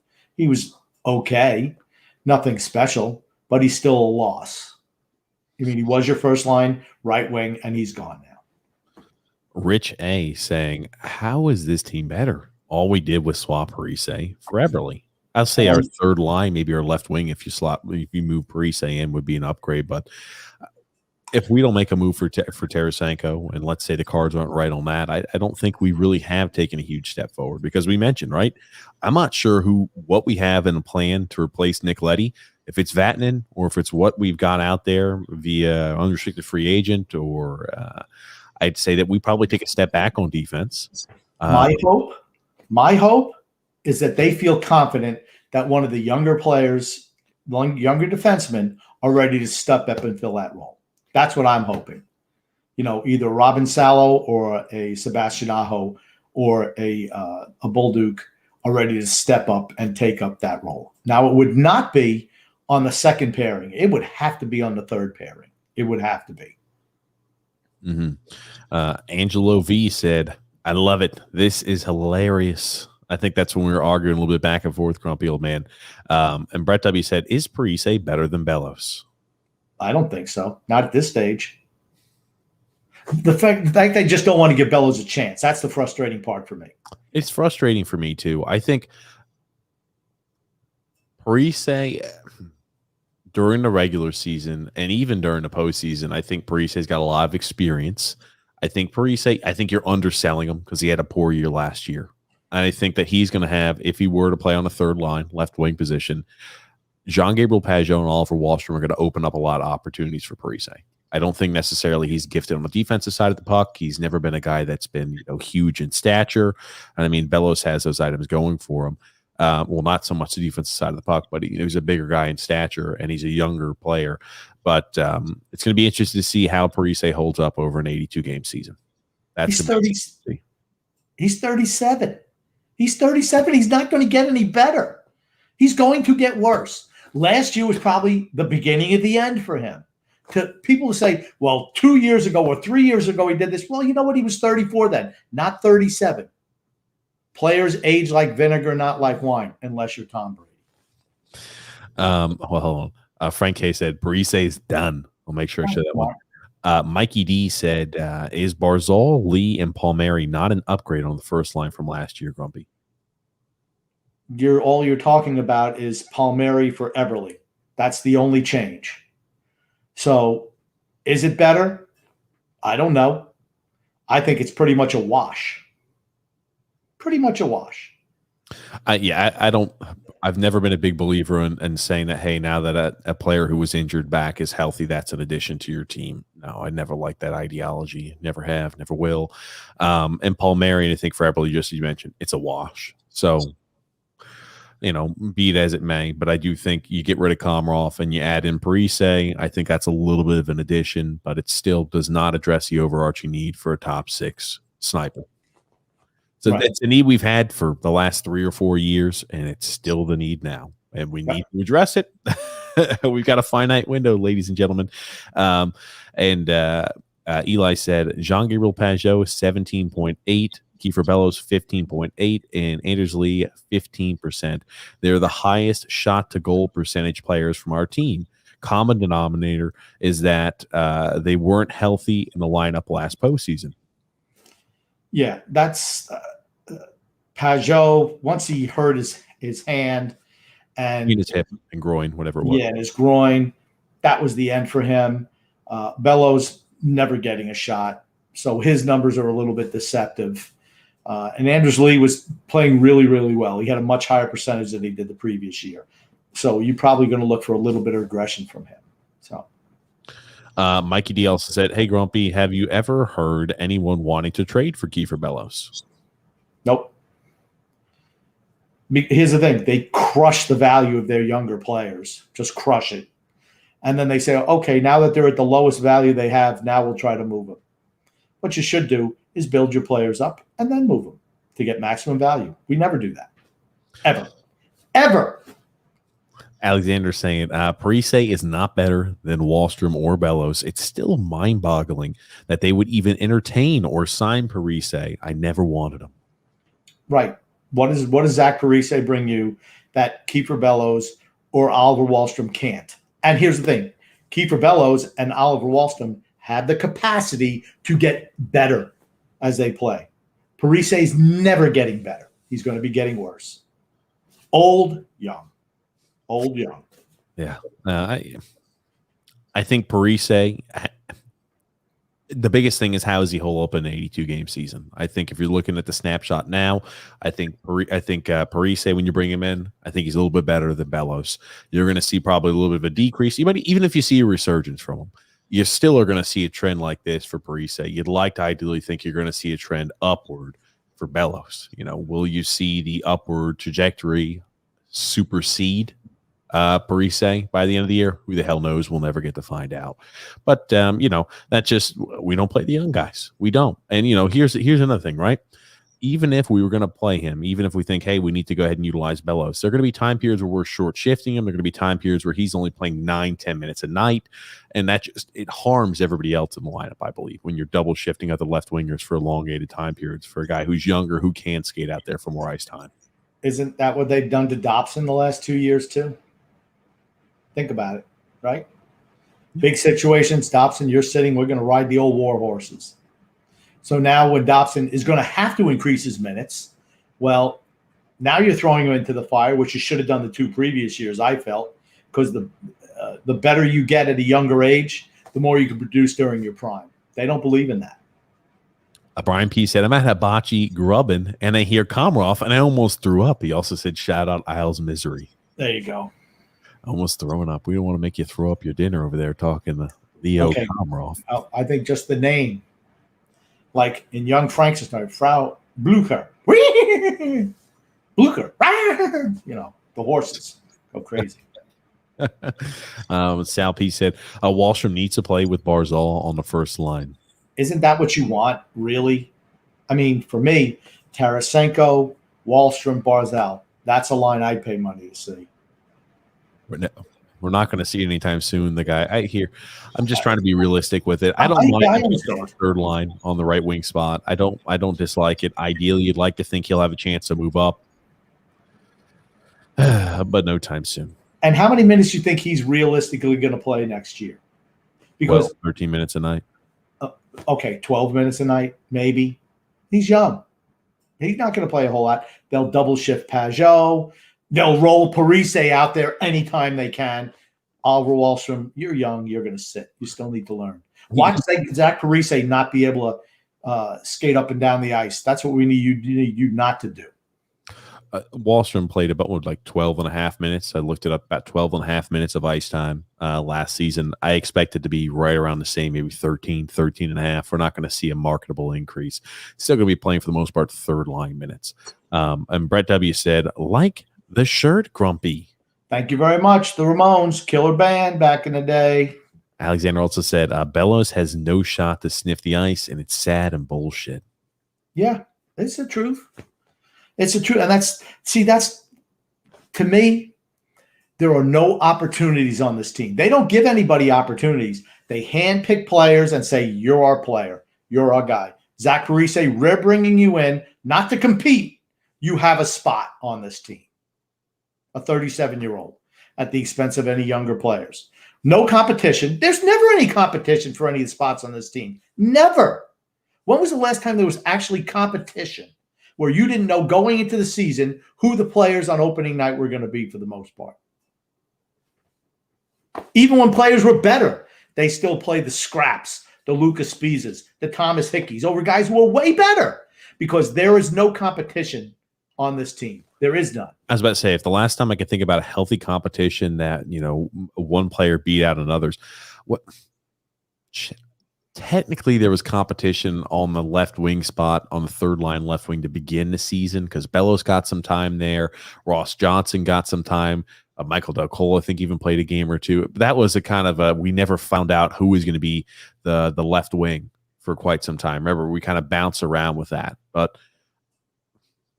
And Leo wound up getting some time on that spot too before, Anders Lee injury happened and we were kind of jostling everything around. So I guess you could say that's the last time there was one spot opening up for grabs. And before that, I'd maybe say that defensive position that Pulock, I guess, won that he didn't technically start the season with. Now you're talking 3 years ago when Spezza started opening night, which baffles me to this day. Because Spiza was the vet. He was brought in on a PTO, and they wound up starting him. Think about it, because they didn't want to play Pulock. They didn't want to play him. Eventually, they had to because Spiza just couldn't do it anymore. But that's my whole thing. They have a preconceived notion of who's going to play. Last year, everyone, even before the season, Wallstrom is going to be your right wing on the third line. What did he do to earn it? And I think he did. He wound up showing that he deserved it. What did he do to earn that spot? Nothing. Absolutely nothing. They pencil these guys in, and that's who the starters are. I can already tell you what the lineup's probably going to be next year because we're not making a move. I could have told you once I heard that they were signing Zach Breese what the lineup was going to be because it's going to be the same thing. Never have any competition on this team. Gretzky, since he's 60 now, he could get a spot right in the lineup. But back in the day, Gretzky, you're going to have to sit out too. Because, we have these other guys who are just in cement. They're never moving. Oh, man. Alexander saying, if you want to upgrade the left wing position, I would have rather got the kid Athanasiou or however you spell his name. Ooh, you got it right, TJ. Only took many, many, many months. And I'll probably mess it up later on. But wanted to go ahead and add that. Jeremy Ford, A, said underrated Islanders, Mayfield and Nelson. I'll definitely give you Mayfield. Not Nelson. I think Nelson, maybe from the outside looking in, other fans and other supporters of hockey don't really pay much attention to our team in general. So I feel like we're all on the same note. But I think Mayfield, sure, we can go ahead and definitely say that. I'll go with Mayfield, not Nelson, though. But you're a honk for Mayfield, Grump. I am. I just like I'm a honk for Mayfield. I always like how you say that. It's the truth. I like Scott Mayfield. I like him, but I've always liked him.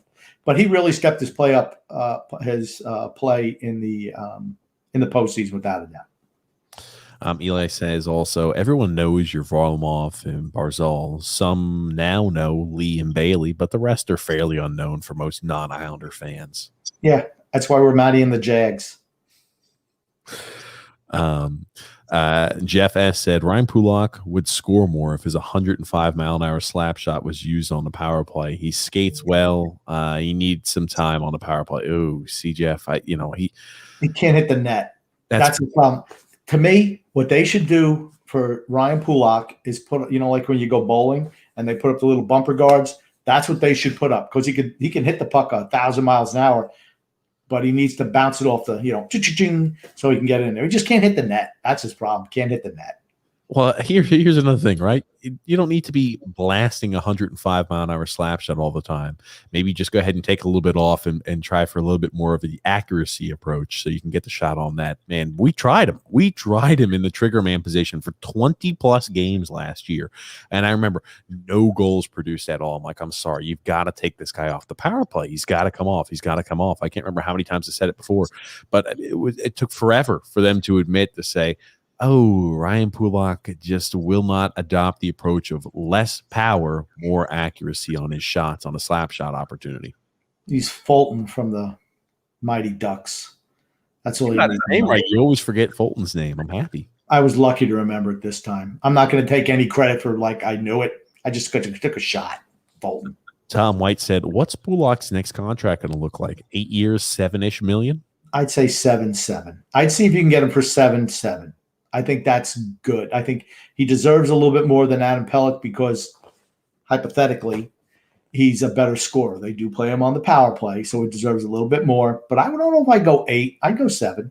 Let's just see what he says. I do it now, though, right now. Do not let him get to free agency. Alexander also said, Grumpy is on a roll today. Oh, wait, that's nothing new. He also said, Pulock, maybe 5 years, 5.5 or 6. That's the highest I'd go. He's going to get more than that. Guaranteed he gets more than that. Also, Frank Hayes said, play the goal horn when Grumpy Old Man compliments Barry Trotz. So we'll just play this. Well, we didn't really hear it much. It was very low. I'm sorry, Grump. Is that better? Something like that. It's probably played just as often as the Islanders score, so not much. Oh, goodness gracious. That was just too easy, wasn't it? Gosh, I set you up for it. Paulo C. said, yes, Grumpy, Bellows on the third line left wing. I have no problem with Komarov or Zajac on the third line, and adding Breese will just add depth, but will not be much of an upgrade. That's my whole point. He's 37. If you're expecting this guy a marked improvement, that's what you said, marked improvement. I just don't see it. Okay. He's a significant improvement over Leo Komarov or Travis Zajac. We don't need to revisit your failed point from earlier. Just let it go. God. Oh my God. You know, Jesus Christ. I'll have to listen back to it and see what, because apparently I gave a very underhanded compliment to a few of our colleagues that are having Damian Woody on it. And I honestly, I didn't think it was that snide or that vicious, but apparently I gave one when Phil Fax is on. I had to listen back through it. I haven't got to the point yet, but who cares? I like to listen. I like to listen to see how I sound every once in a while. I don't listen to every podcast. You sound stupid most of the time. Okay. I can just tell you, you don't need to go back and listen to it. I sound stupid all the time. I don't care. Frank K said Vatanen sucks. Also, Jeremy Ford says Islanders lose Eberle and Leddy. Tampa loses their third line plus Johnston. Who has lost more? They've lost more overall. I think they've lost more than us because I just think our guys are. I think our guys are more easily replaceable than the guys that Tampa lost. That said, Tampa's first two lines are way better than anything we have, and they know how to win Stanley Cups now. Their defense is still rock solid. They got the best goalie in the game. They lost their third line in essence. That's what they lost, was their third line. So they'll need to do that. But they got some young guys ready to step in. They signed Corey Perry, and who's the other guy they signed? Another third-line replacement, I think, from Ottawa, who's actually been pretty good. He's plays well on penalty kills and stuff like that. Okay. Roll guys. They lost roll guys. And then William C. Oh, so you're thinking more it's Tampa than I don't know. It depends, right? I think that Palmieri, I mean, even though technically we brought him in at the trade deadline, whatever, Palmieri, Eberle, wash. But it depends what we do for Leddy. I think if we don't make a move for Tarasenko, I think we take more of a step back than Tampa does. Well, from Tampa, a step back for Tampa is not winning the Stanley Cup. That's a step back. No, for us, it's, not getting out of your division. There's a difference. I think Tampa, remember Gord and Goudreau, those guys scored big-time goals for them in the playoffs. You can't understate their value to that team. They're sandpaper guys, and they really did the job for them the last 2 years. They're going to be hard to replace. Their big guys are going to need to step up a little bit more. Fair enough. William C.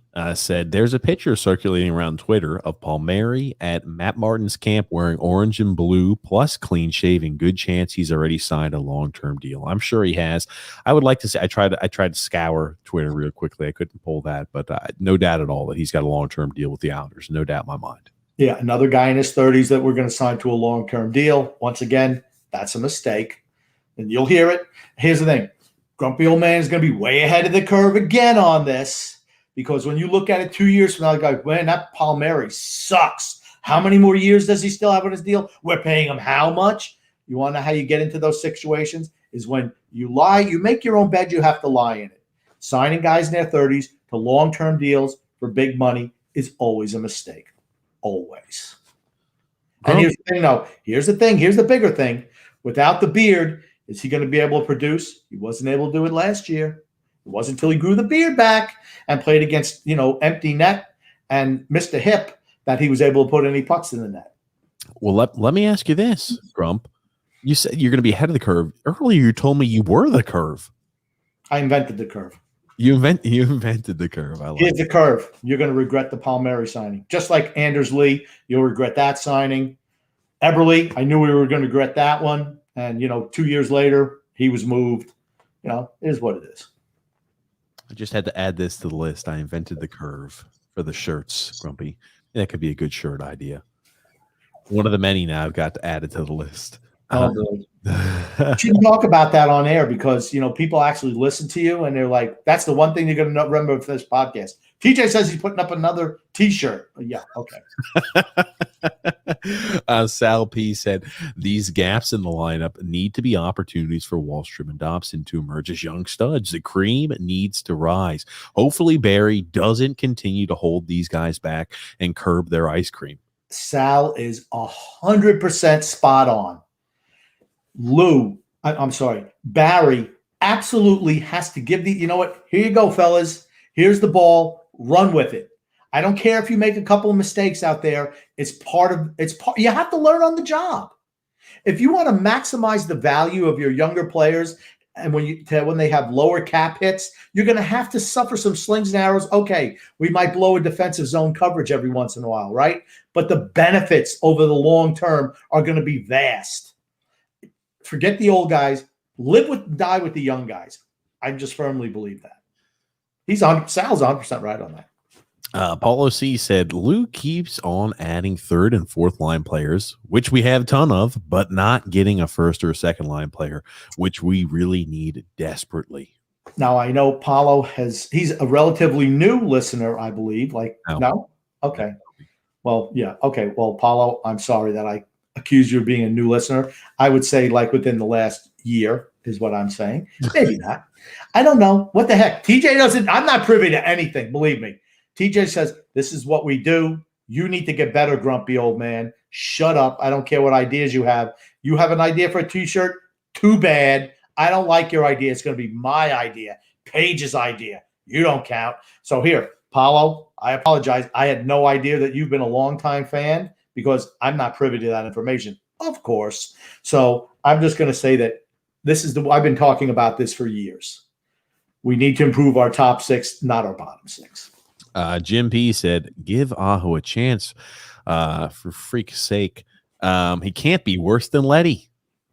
All I am saying is give Aho a chance. Alexander said, I think Sorokin will eventually take over the starting goaltending position by midseason.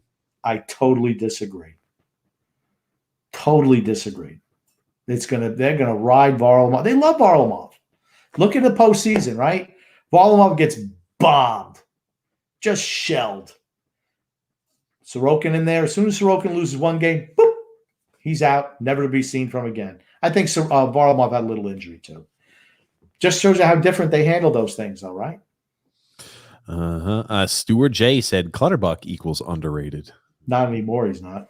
I'm sorry. Yeah, I think Clutterbuck, if we're talking how many games he's a plus versus a minus, I think you're probably about maybe a little bit more towards the minus side.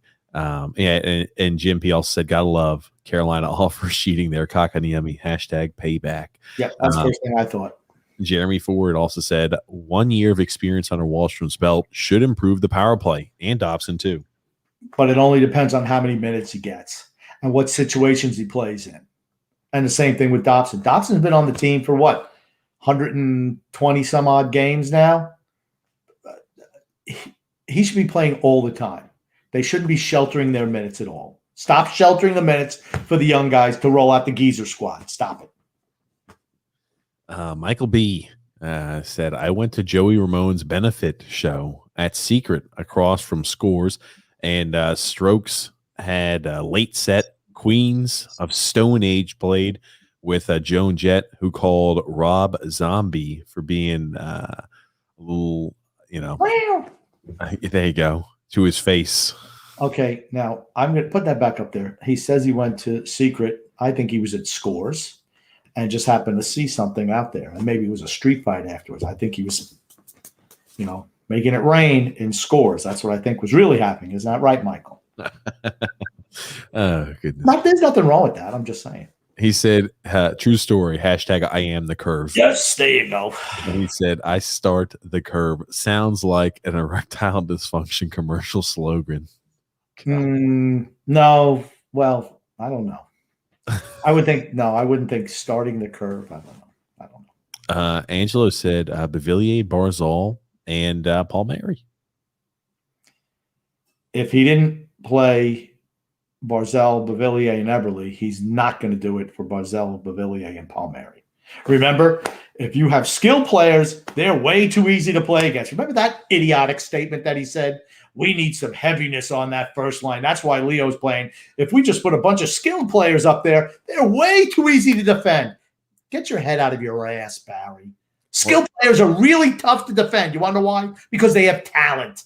That's tougher to defend than some ham and egger who can't skate up and down the ice. is ridiculous. Leo did have one goal on that first line, though. Don't forget. That's right. That's he true. did have one goal last year. Yeah, what, in 158 games? It's good. Oh, no, that's Josh Bailey when he scores on the power play. Sorry. What a film said. Yeah, we are family. I like the way you put that, Grumpy. Love you guys. It's true. It's true. Islander fans are family. And I think more than any other fan base, honestly, if you see Islander fans and they're just friends. I mean, I've seen other teams who have, functions and you don't see everybody being friendly, but I mean, our people are they're like family, fights, everything. Oh, goodness gracious. That's Grumpy, man. Yeah, we are family. I'm not sure about the fights or anything like that. I'm just saying families, family squabble. Yeah. Hey, you're live. You were TJ and the Grumpy Old Man. Who do we have calling in? Paul from Texas again, boys. How are you guys doing tonight? Doing well. How about you? Good. Okay, so if y'all remember a couple of podcasts ago, I think it was definitely before Pulock was signed, I said that we should fire Lou if he failed to get Tarasenko. And TJ, I remember you saying, oh, no, that wouldn't be a fireable offense. No, we shouldn't worry about Lou. You should keep him. This is why we need to fire Lou if he does fail to get Tarasenko. I'm going to defend and I'm going to destroy your argument, DJ. If we fail to make the playoffs, because I know this team will fail to make the playoffs without Tarasenko because of the downgrade, because this team cannot sustain this type of play for 82 games. We've seen them in the past 2 seasons. I don't care what you say, DJ. That they will not be able to sustain it. And I don't know if they can get a good enough lead or big enough points in the beginning of the season to be able to make the playoffs. So that's my big worry. Because I feel Philly could possibly come back and make the playoffs again. They do this every other year. Every other year they make the playoffs. Every year, every other off year they don't make the playoffs. So I think Philly's gonna make the playoffs and kick us out. So, and do you trust Lou for a rebuild? I don't trust Lou for a rebuild. I don't trust him to do anything productive for a rebuild. I would rather have Gar Snow for a rebuild than Monroe right now, as of right now. If he fails to upgrade this team and sinks us into terrible contracts, he will not be able to. He has no knowledge how to retool. He has no knowledge how to rebuild. He is going to get us stuck, and we are going to be in a terrible death position. So I say we need a better GM if he fails this, like the Zito or somebody, to get this team out of this muck if we fail to make the playoffs. Because that should be the destiny of Lou. He has gotten his prestige. He got his coach. What else has he done, honestly? What else has he done? Well, I appreciate the call in. I'll go ahead and dive into the answer. Thanks there, Paul, there from Texas calling in. Grumpy Old Man, because it was directed at me. I'll go ahead and answer first. Yeah, I do want you to answer it. I just want to say thank you so much for that call, Paul. What I'm doing now is I'm buying TJ time to formulate some type of thought, because it's a struggle for him. No one ever asked him a question, so he probably doesn't know how to handle it. But I figured I would just take my time and give TJ a little opportunity to gather his thoughts. Now, that's a hot take right there. I'm just going to say that's a hot take. I've got an answer for that. Here's my thought process. Lou Lamoriello, I'm not going to jump to conclusions and say automatically if we don't have Tarasenko, we're not making the playoffs. I won't jump to that conclusion. You would – and here's another thing, right? I'm not a guy and a big believer on, hey, we have to continually reward past performances. But I think he'd be crazy not to look and say, all righty, Lou Lamoriello has now been the general manager here for 3 years, and he inherited a team that was hideously bad. He's taken it to the playoff. Obviously he did instill a great coach. He brought back prominence to the Islanders, which we haven't seen since the dynasty era. And we've made the playoffs year one, won a playoff series, made it to back-to-back Eastern Conference finals. And now we're touting of, hey, let's go ahead and get rid of him because we're looking to already transition to the next portion. The Islanders are in win-now mode. Can Lou rebuild? Lou's not going to be around for a rebuild. And here's the thing. Even if we don't get a guy like Tarasenko, and let's just assume we re-sign everybody back, I could tell you at the trade deadline, we're going to be mortgaging off more of our future by adding more pieces to make a playoff push. So he's not going anywhere. Even if we don't make the playoffs this year, he's not going to be fired. I'm not trying to say, hey, we have to be, heavily reliant upon prior performance, but I mean, the guy's made it to back-to-back Eastern Conference finals. You've earned a little bit of slack, in my opinion, even if you're in the thought process of, hey, we don't have enough yet to win. He's earned a little bit of slack, in my opinion. Yeah. Did you want me to comment on that, TJ? I thought you handled it actually rather intelligently. I know. That's just my opinion on the take. I know we do have another caller in here too. Give me 1 second here because we got two. Give me 1 second, grumpy old man. I'm sorry. We got one caller coming in here first. Got to give me a second, grumpy. That's okay. I'll just continue to talk. I agree with what TJ said. You're not going to see Lou get fired after going to 2 straight semifinal appearances. It's just not going to happen. He was brought in to stabilize the organization, which he has done. I think he's capable of doing a rebuild, but I don't think he's looking to rebuild right now. And I don't think he's going to be around long enough to do a rebuild. Now, you mentioned about Garth Snow potentially doing a better job. It's a lot easier to do a really good job when you're picking in the top 5 every year, as opposed to where Lou's picking and then he winds up trading out. So it's tough to rebuild when we do that. But I think Lou is certainly capable of it. Garth could never put a winning team on the ice, maybe because he didn't hire the right coaches or whatever the reason. But certainly Lou and Barry have turned the team around since they've been here. Yes, he has, grumpy old man. Oh, man, I might have to apologize. It looks like I might be having a little – oh, hey, you're live here with TJ and the grumpy old man. Who do we have calling in? Hi, it's Mike M. What's up, Mike? How are you? I'm all right. I love you guys. I think you guys do a fantastic job every single week. I'm always so excited to listen, and Phil was amazing last week on the pod. And if I heard correctly, you guys are going to have Rob Tremp on. Yeah, we're having Rob Shrimp on this upcoming Saturday. I believe it's going to be 12 o'clock Eastern Standard Time. So I am so excited for that because Rob Tremp is a perfect example of a player who was young, promising, skilled, and got basically thrown aside for players like Doug Waite and old stinky veterans that took a top 6 role from him, and he was never the same once he got traded.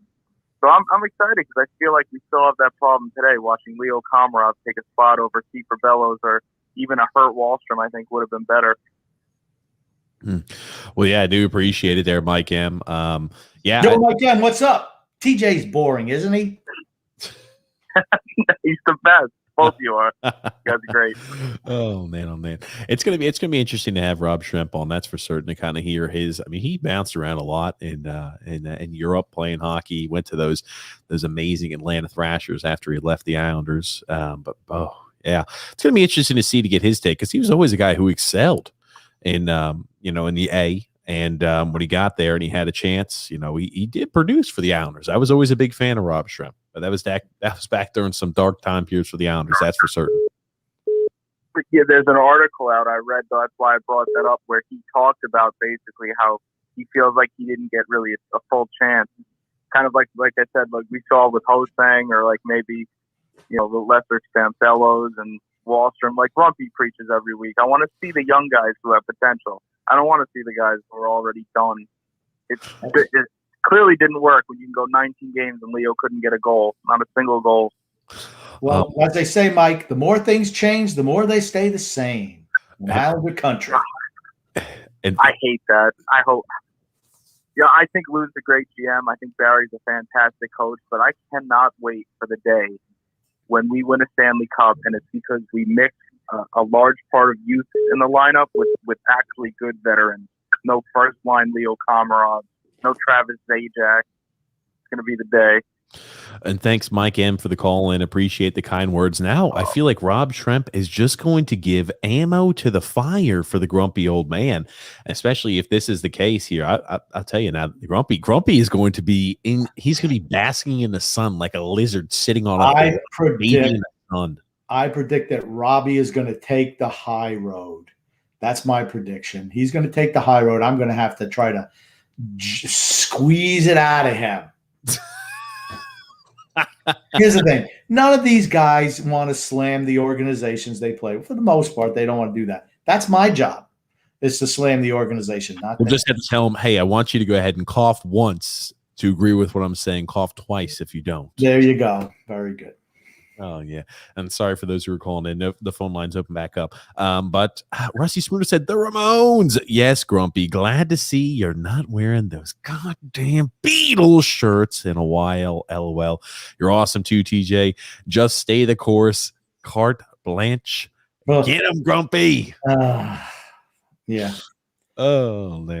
Like I said, having to deal with TJ and his non-mastery of the English language has been a problem. Oh, carte blanche. Angelo R said, Parise, Pajot, Wallstrom. Now that's an identity. Okay.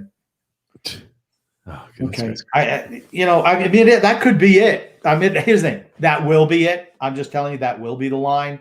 But does that move the needle? I don't think so.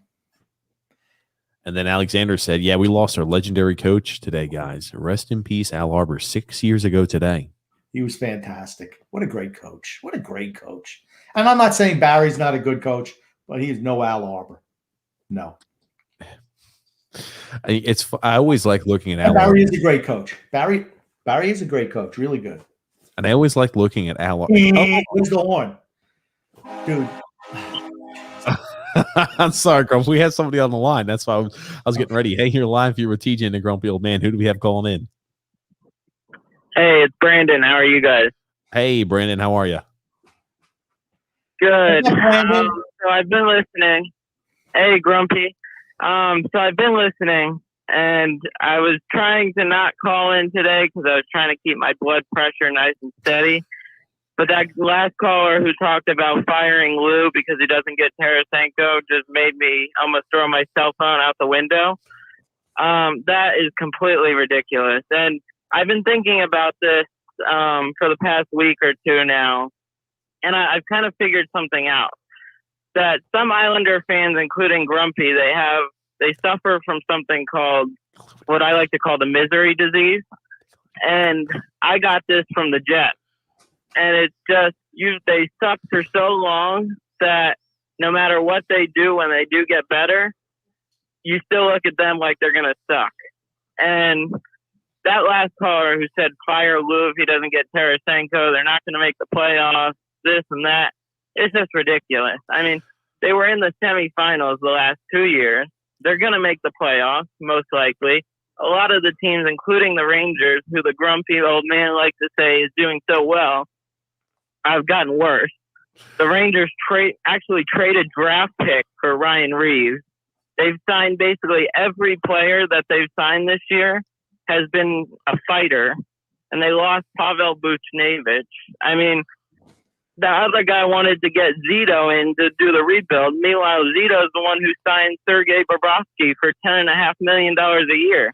I'm gonna come to Paul's defense, who called in earlier. Now, I'm just gonna say for maybe where he's coming from. Now, would you consider this offseason a fail? Well, let's assume we've done certain portions of the offseason well. I thought we had a good draft. We cleared cap space extremely well. That's terrific. Both of those items, A+ is on, or B+, whatever Grumpy wants to give it.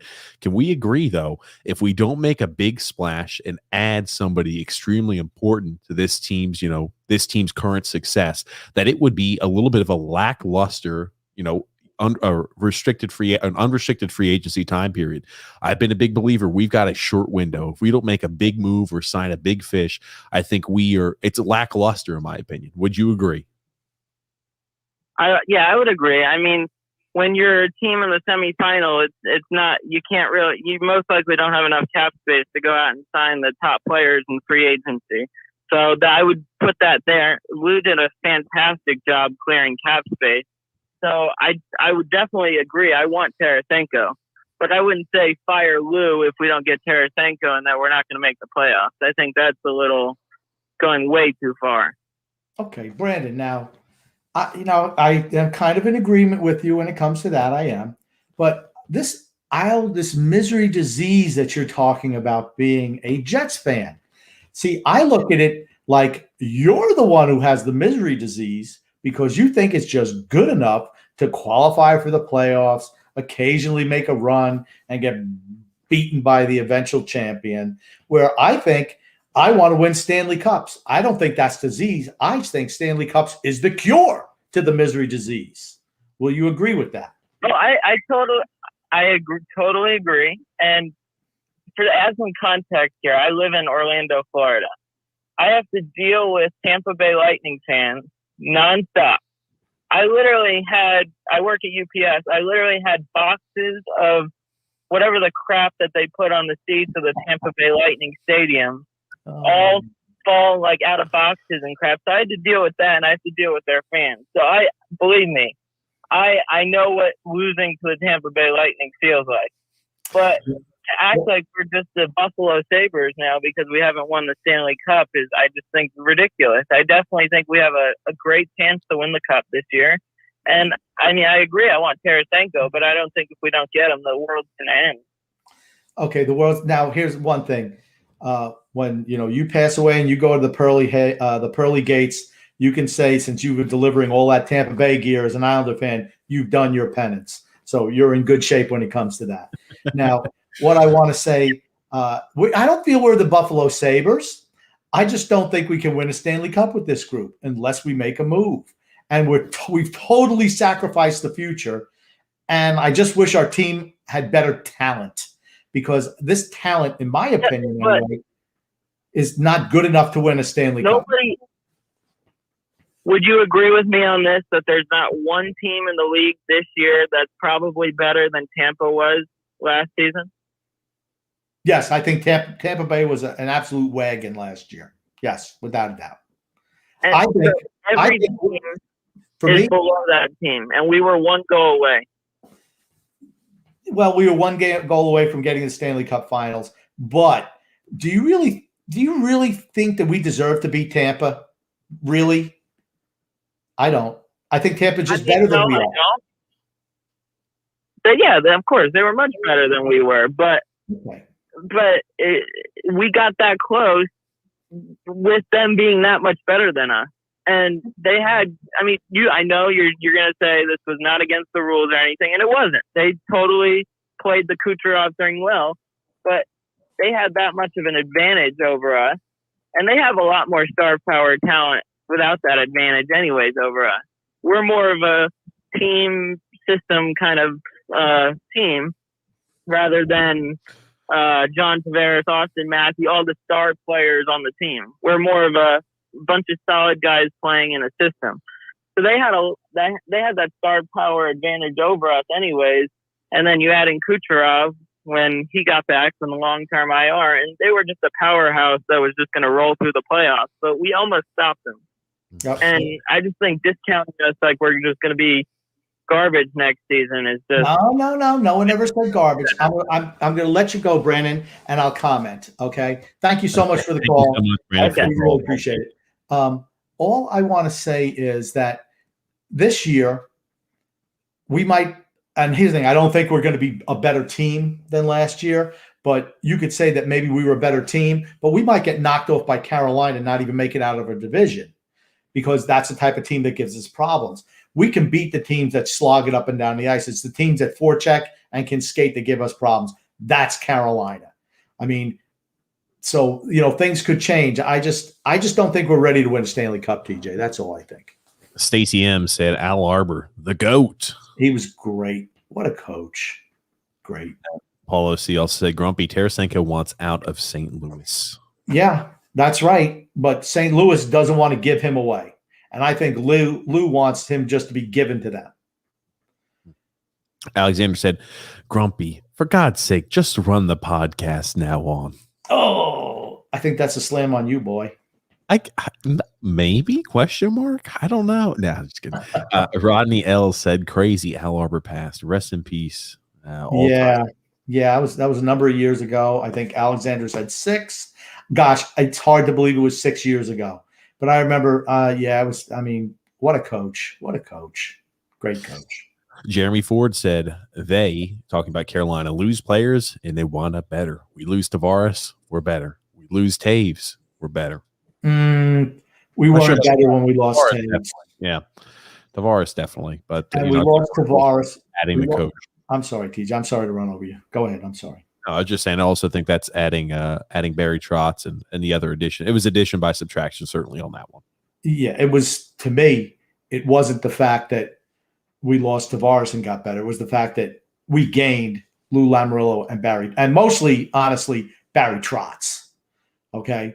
Lou brought in a couple of ancillary pieces, the commies, the $6 million man, those type of characters, bottom feeders. But Barry putting the new system in was why we were better. And we were not better last year. I'm sorry. Frank K said, Ranta, not Rantanen. Rantanen's on Colorado. Maybe I misspoke. You probably did. I wouldn't doubt it. What a film said, is Tarasenko injury a problem? Are teams offering him less money? Maybe that's why he hasn't signed yet. Well, he's not a free agent.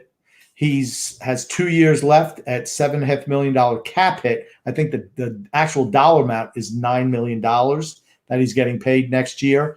And if the injury is still an issue, like I said, I heard that, or Phil's Facts heard that New Jersey was not happy with the medicals. And that could be a problem too. But, the guy who did the last surgery said he's 100% sound. So who are you going to take? The guy who did the surgery or a team physician? I don't know. As a surgeon, I'm sure I'm not going out there saying, hey, we didn't fix everything up. I'm sure I'm saying everything was sound too. Yeah, but okay. But let's say for argument's sake, his shoulder's blown out again, like immediately, and he can't do anything. What's that doctor's rep going to be? If he thought there was a risk of that, he just wouldn't have said anything. He's not going to come out and say it's going to be great. Angela R said, TJ sounds like the wife in this relationship. Oh, I think fair enough. I don't even know what that's supposed to insinuate, but okay. Master Lego Yoda said, I agree. The Flyers improved on the defenseman. The only team in our division that doesn't worry me is Columbus. So it will be tough to get into a playoff spot. I still think we should qualify for a playoff spot. I don't think we're going to win division, but I think we should qualify for a playoff spot. But it's going to be harder this year, and not necessarily because all the other teams have gotten better, which some of them have. But the fact is, the way the schedule is set up, we're playing the first 13 games on the road. We're playing 19 back-to-backs and 11 3 games in 4 days. That's going to be tough for an older team going through a grind like that. And remember, I'm going to say it again. Once again, I am the curve. That COVID year, we would not have even made the playoffs. That's how we made the playoffs. All our guys got rejuvenated for that hiatus. Last year, we only played 56 games. So this way our guys were fresher when we got into the playoffs. 82 games is a total different animal. Total different animal. Paul C said, Grumpy, it's such a pity that Lou cannot get a goal scorer for Matt Barzal. And they know it. They've known it for years. I remember in an Athletic article, both of them came out after that first year and says, we know we need to get a sniper on this team. We need to get a goal scorer on this team. It's 3 years ago. Why haven't you done it? And then Master Lego Yoda said, New Jersey's defense worries me because Ryan Graves can get dirty. We know how Subban is. Dougie Hamilton is all around good. And I think that Severson is underrated, and he can be good too. I don't have much faith in New Jersey yet. I still think they're still in full rebuild mode. Dougie Hamilton's a good player. Okay. I think PK Subban is on the downside. I never thought he was that great anyway. You managed to get yourself just dumped out of how many towns now? And it's like, there's a reason. You can say the same exact thing about Dougie Hamilton, right? Yeah, but Dougie Hamilton's a better player than Subban is. Yeah, so it makes you wonder what type of locker room issues does Dougie Hamilton have? Yeah, maybe. Yeah. I don't know, but I don't think they're ready. I don't think they're ready. They don't worry me. Okay, fair enough. And then Jeremy Fordall said Philly losing Niskanen, Pitlick, Thompson, and Grant was Philly's demise the past season. They lost all their sandpaper. Yeah, and they've done something to rectify it this offseason. They knew what they were doing. I'm not saying they're going to win division or anything like that, but Philadelphia, I hate them. So, and I like the moves they made, which really bothers me because of my hatred for them. Toby O'Connor said Bailey and Uncle Leo should get a deal done for Vladdy Tarasenko. Oh, I thought maybe getting a new contract. No. Let's give Josh Bailey an extension. He'll only be 33 and totally cashed when his contract runs out. Paulo C said, yes, guys, it's going to be the Rangers that are a surprise. That'll be a big surprise. I'm telling you guys, they'll make the playoffs. Do not forget, they had a very bad start to last season. Yeah, the biggest addition. I know they made some, right? They were a soft team last year, right? Here's the thing. What would you rather have? A team that's all sandpaper and can't get over the hump and try to acquire skill players, or would you rather be a super skilled team with a whole bunch of young and up-and-coming talent with no sandpaper? What's easier to fix? To me, when you have the talent, it's easy to add sandpaper, just real easy. Just a couple of players to do the job.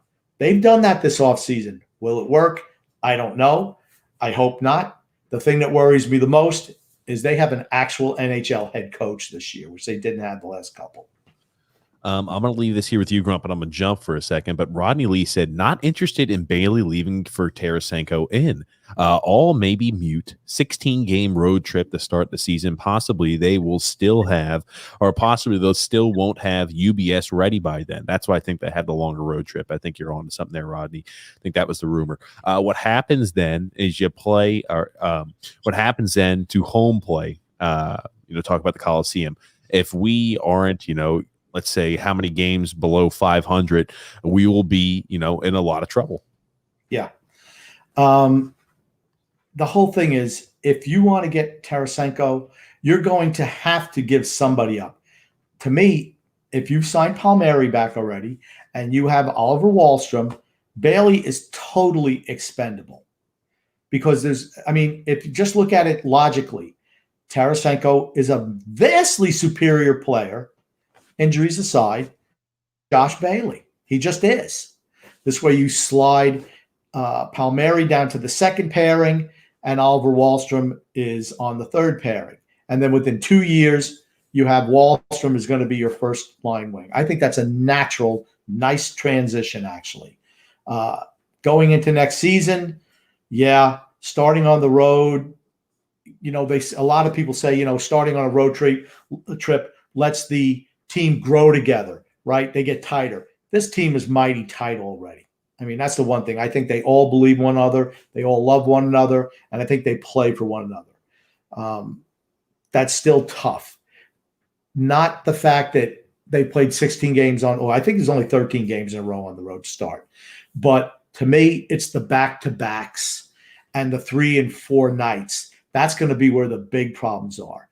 Remember, even if we're, like I said, if we're a game or two above 500 or even a game or two below after that 13-game stretch, let's say we are, 6-5-2 or something like that.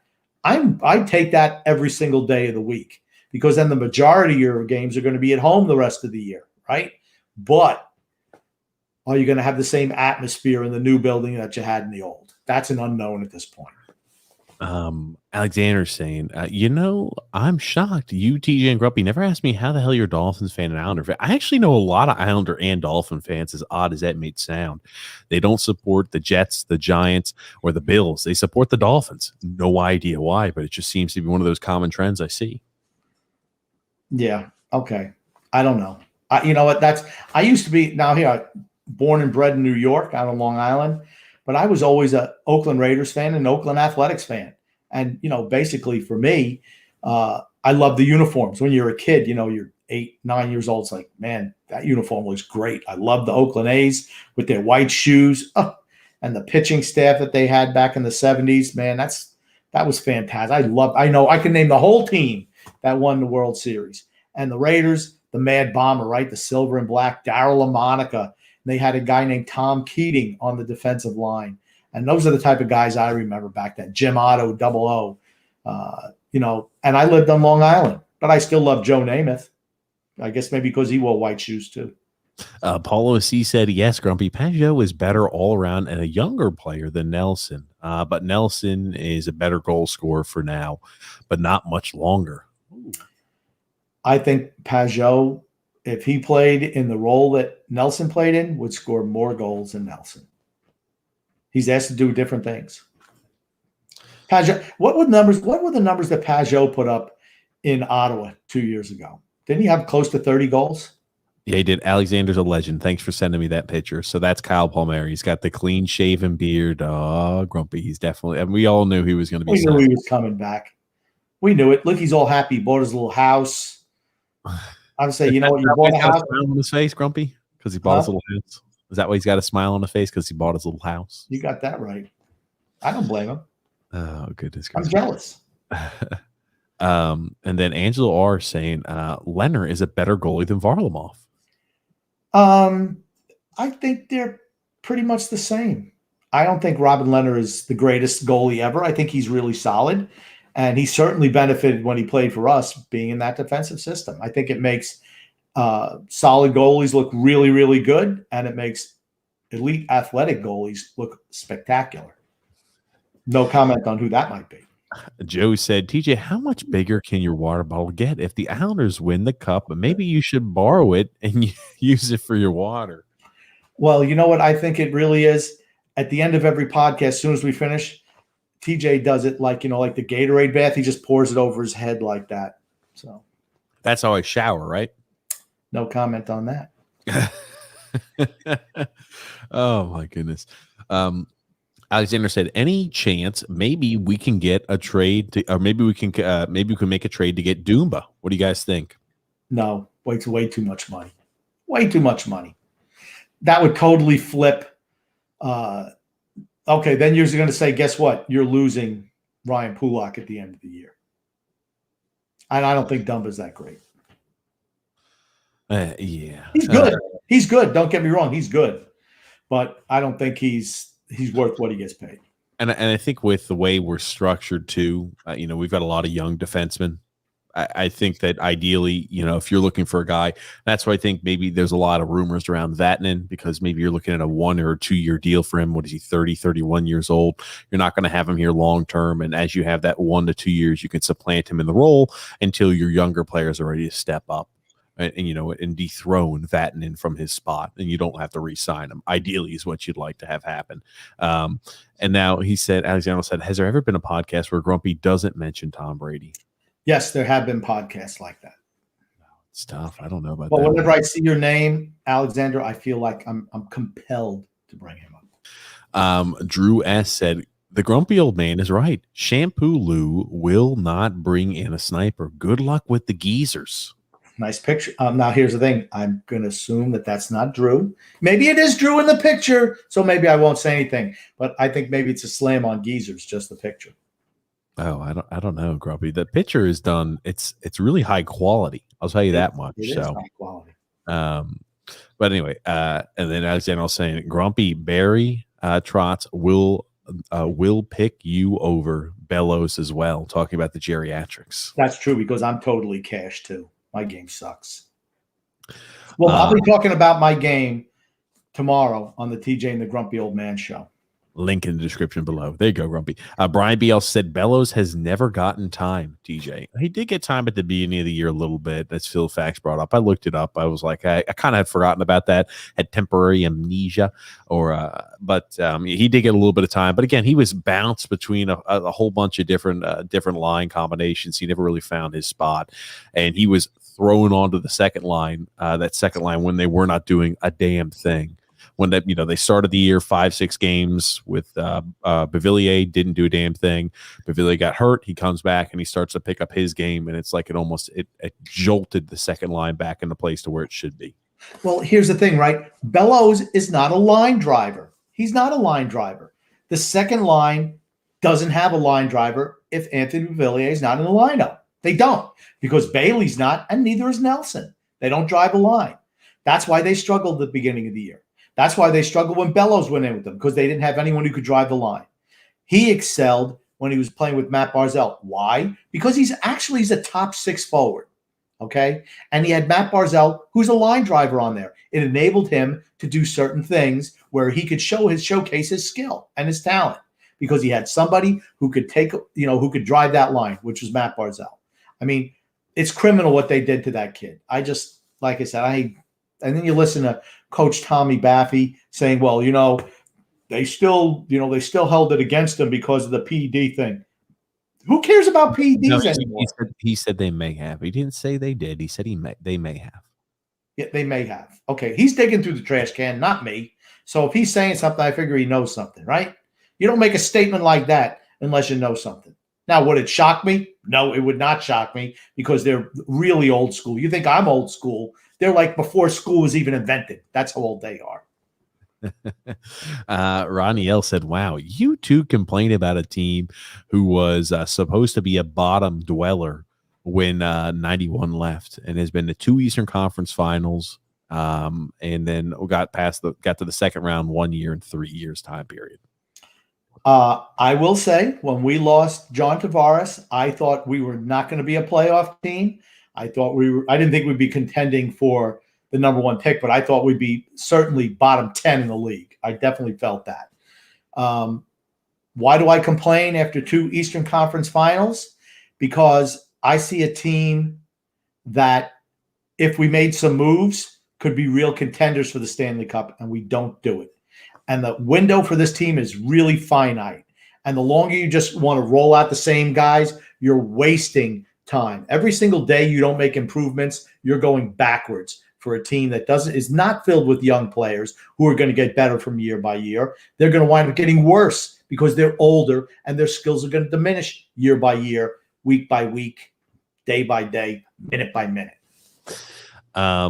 Ecut said, fire hydrant, 3 amigos. No mention of the 3 amigos today. I think I did mention the failure that is Casper Holmstrom, though. I think right off the top.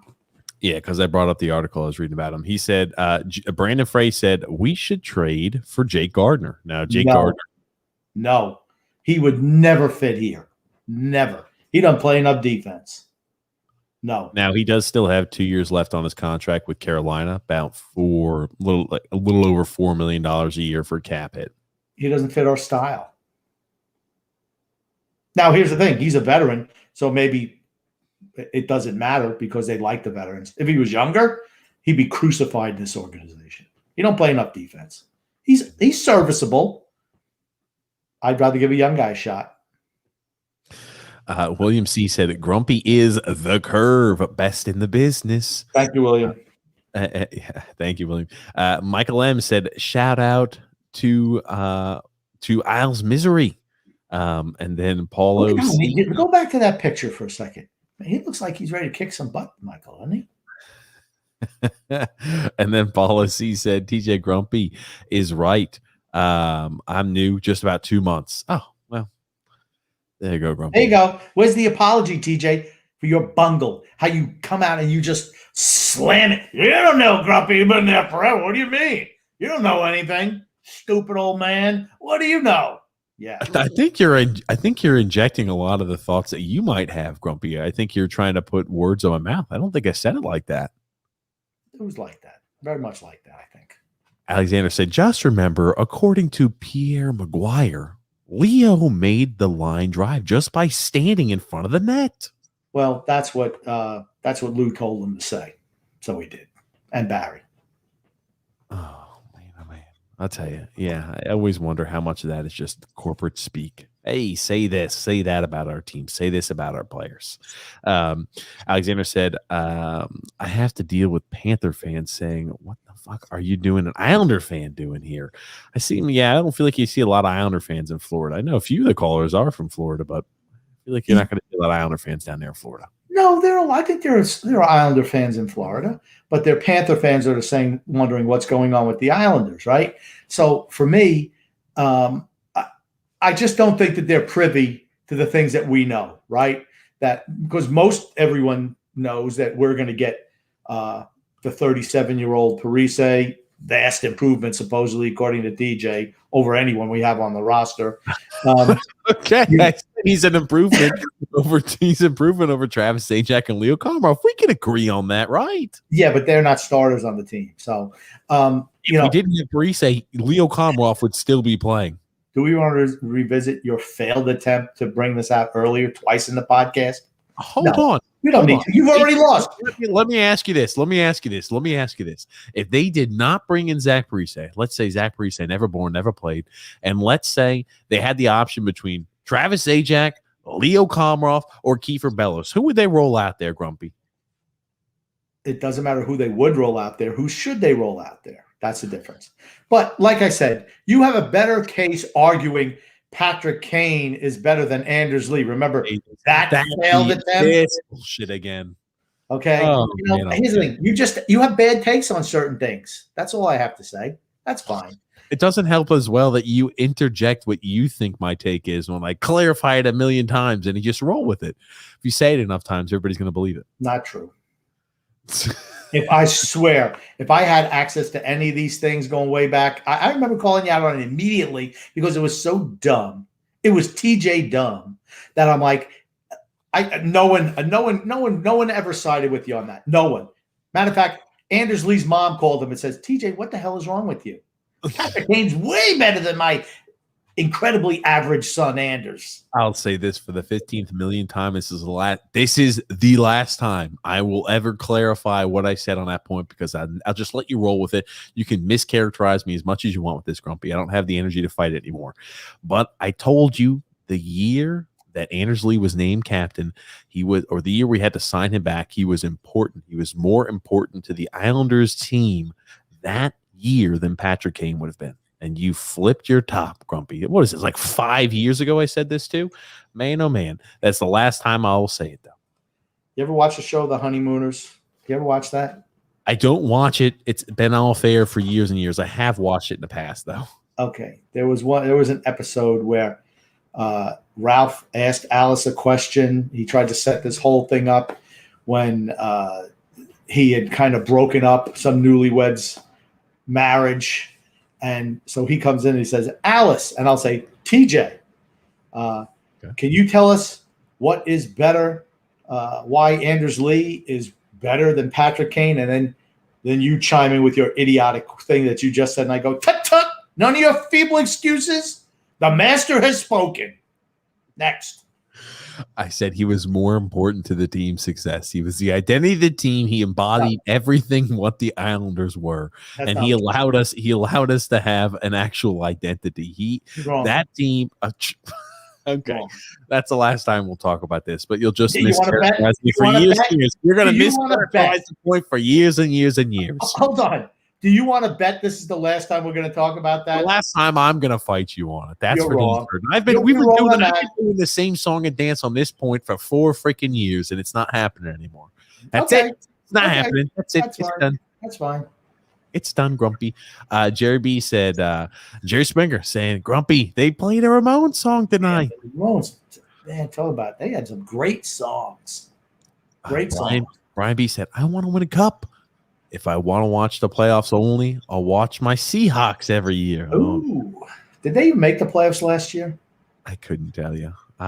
Maybe. I know I know Russell Wilson struggled towards the tail end, I think. Or I don't know. Well, that was more about the weapons around them and the offensive line.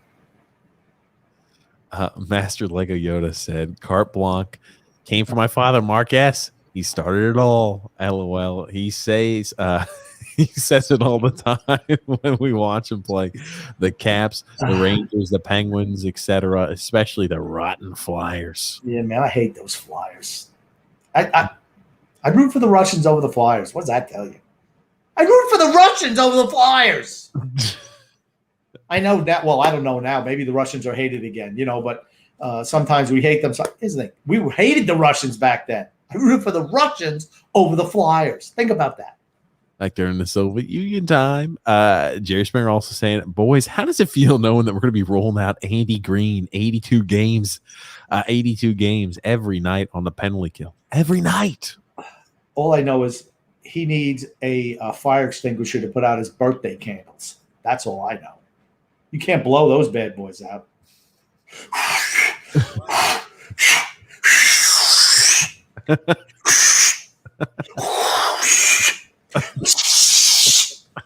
That's the only way to put them out. Guy's freaking old. Can't do the job anymore. Re-sign him. Oh, yeah. We thought it was a great deal we only gave Andy Green $750,000 last year. That's what we were told. Oh, till the end of the year. Oh, yeah, we had bonuses for $1.3 million. So we actually get paid $2 million. And guess what? That money comes off this year's cap. And then we signed Breese. And now we're complaining about, well, we'd have to take money back for Tarasenko. That's what happens when you piss away money on old players. You can't bring new, better players into your organization. Good job, Lou. Good job. And then Mike M said, can we all just talk about how everybody around the league found the Leo Komarov on the first line move as a meme? I didn't know they found it as a meme. I had to look up some of those memes. But man, it was a joke. Trust me. It was one of those. Well, I think that Leo Komarov is, when they talk about underrated players, has to be Leo Komarov, because the Islanders, he was a bench player for them, and somehow he was elevated to first line. Talk about underrated. Mm-hmm. Yeah, and then Michael Lynn said Coco the service dog was on Twitter again today. I made sure to let him know. I made sure to let Grumpy know, Mike. That has to be a freaking intern. It has to be a girl intern too. Well, I don't know. I'm going to say girl intern, right? Who else? Maybe. Hey, guys like dogs, little puppies as well. Yeah, I don't like whatever. That, whatever. Hockey intern. Okay, I'm going to bet.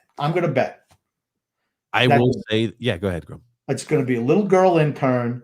You know, maybe she got a job with the Kraken after that. Who knows? But let's put these little dogs in little Islander kerchiefs and put them out there on one side of the net. That'll drive viewers. Everyone likes Coco. Who are these ones? Shep and Muttley. I don't know their names. I don't even care. I think they're too young to be service dogs. I don't even know. I tell you, the dog. I don't follow too much of it, but anytime they come up, I know you talk about it, they try to pass that along as content, and I smile. All I think about is that. I did want to ask a question. Have we seen on any? Because I don't look at the team website. It's too punishing for me. I mean, it's bad enough. Look at these supposedly, Islander sites that are supposedly, fair. Yeah, right. But then you look at the Islander side, everything is glowing. Have they had any interviews with, individual with the draft picks or what the players are doing this summer? They could get a draft pick. Hey, what did you do this summer, Josh Bailey? I got a new dog, Coco. He's a service dog. I don't know. Something like that. Ratu, what have you done? Hey, let's get a little bit of a character profile on you. Hey, William DeFore, I know you drafted 2 years ago. What did you do this offseason? What did you prepare? I know you just started back up for the Seattle Sea Dogs here, I think it was, and he scored, I think it was the first game, had 2 goals and 2 assists. I mean, he's an overage player. He's going to be 20 years old playing in juniors. So you expect big production out of him. But, following up with some of those players, I would like that as content. That's what I want. I want to know how our prospects are doing. I don't want to have to try to outsource that to little bits and dribs and drabs that I find from people and have to piece together a million portions of it. I want the Islanders to cover something like that.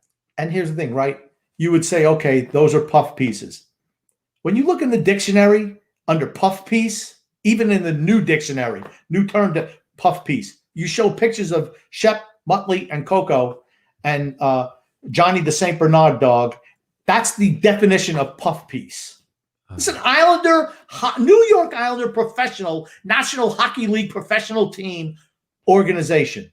And they're putting out over and over pictures of dogs on the ice. You know what I'd like to see? Videos. It's videos of dogs. Who cares? You know what I'd like to see? I'd like to see one of these dogs taking a leak on the ground or taking a dump on the ice. That's what I'd like to see. Honestly, that would be funny. That would be funny because they always post the little cute pictures of them. They'd be like, oh, they had an accident. I'd laugh my ass off at that. If the dog was taking a whiz or taking a poop on the ice, I would laugh my ass off of that. Yeah. And let's see some of my favorites, right?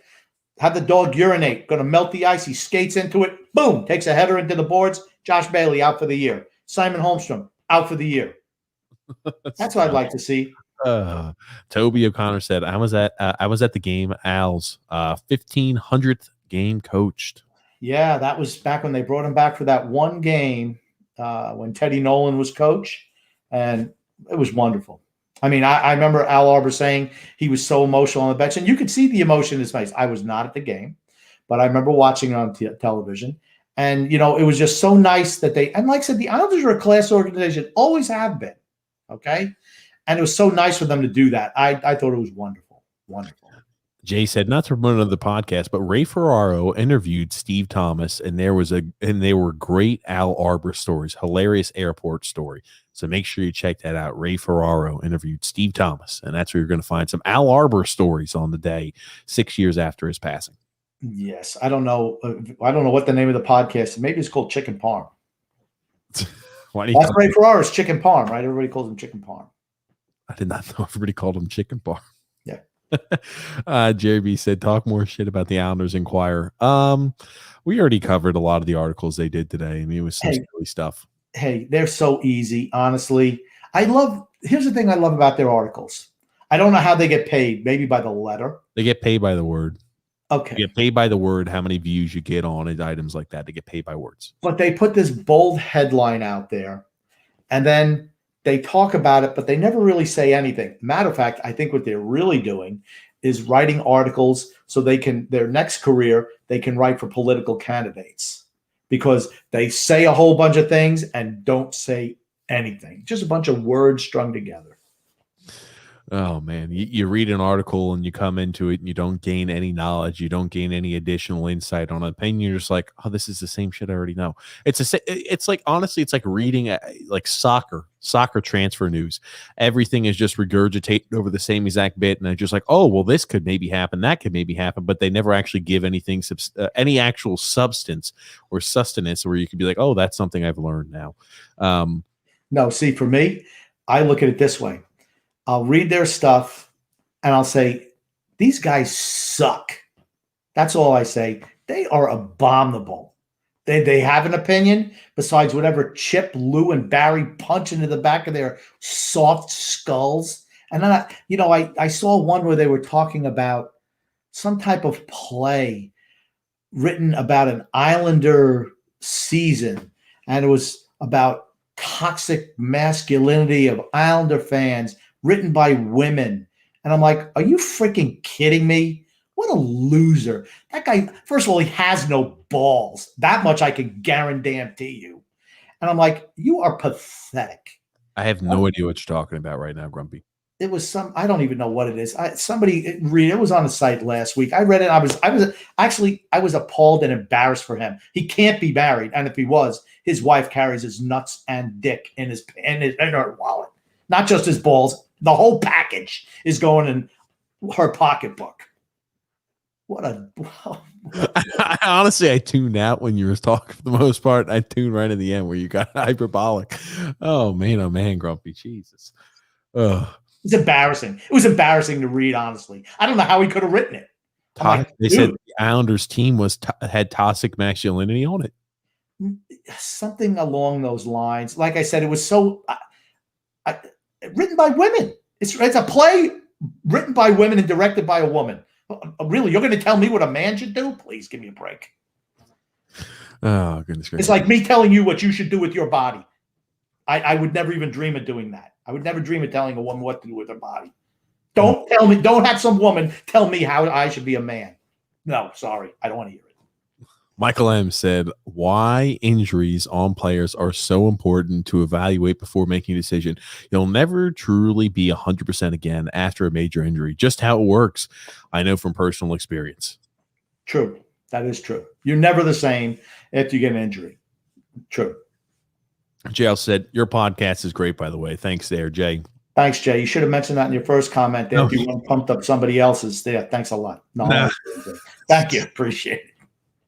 D-Cut said, TJ now will tell us he lost a whole bunch of comments any second now. Oh, goodness gracious. Eric A. said, hey, Grumpy, also a Raiders and Islanders fan. What's up? Nobody abandoning the New York sports teams and abandoning the New York football teams, I guess. Well, they've been unwatchable for a while, no? Rodney L. said, Grumpy, as you can tell, I'm a Bailey fan.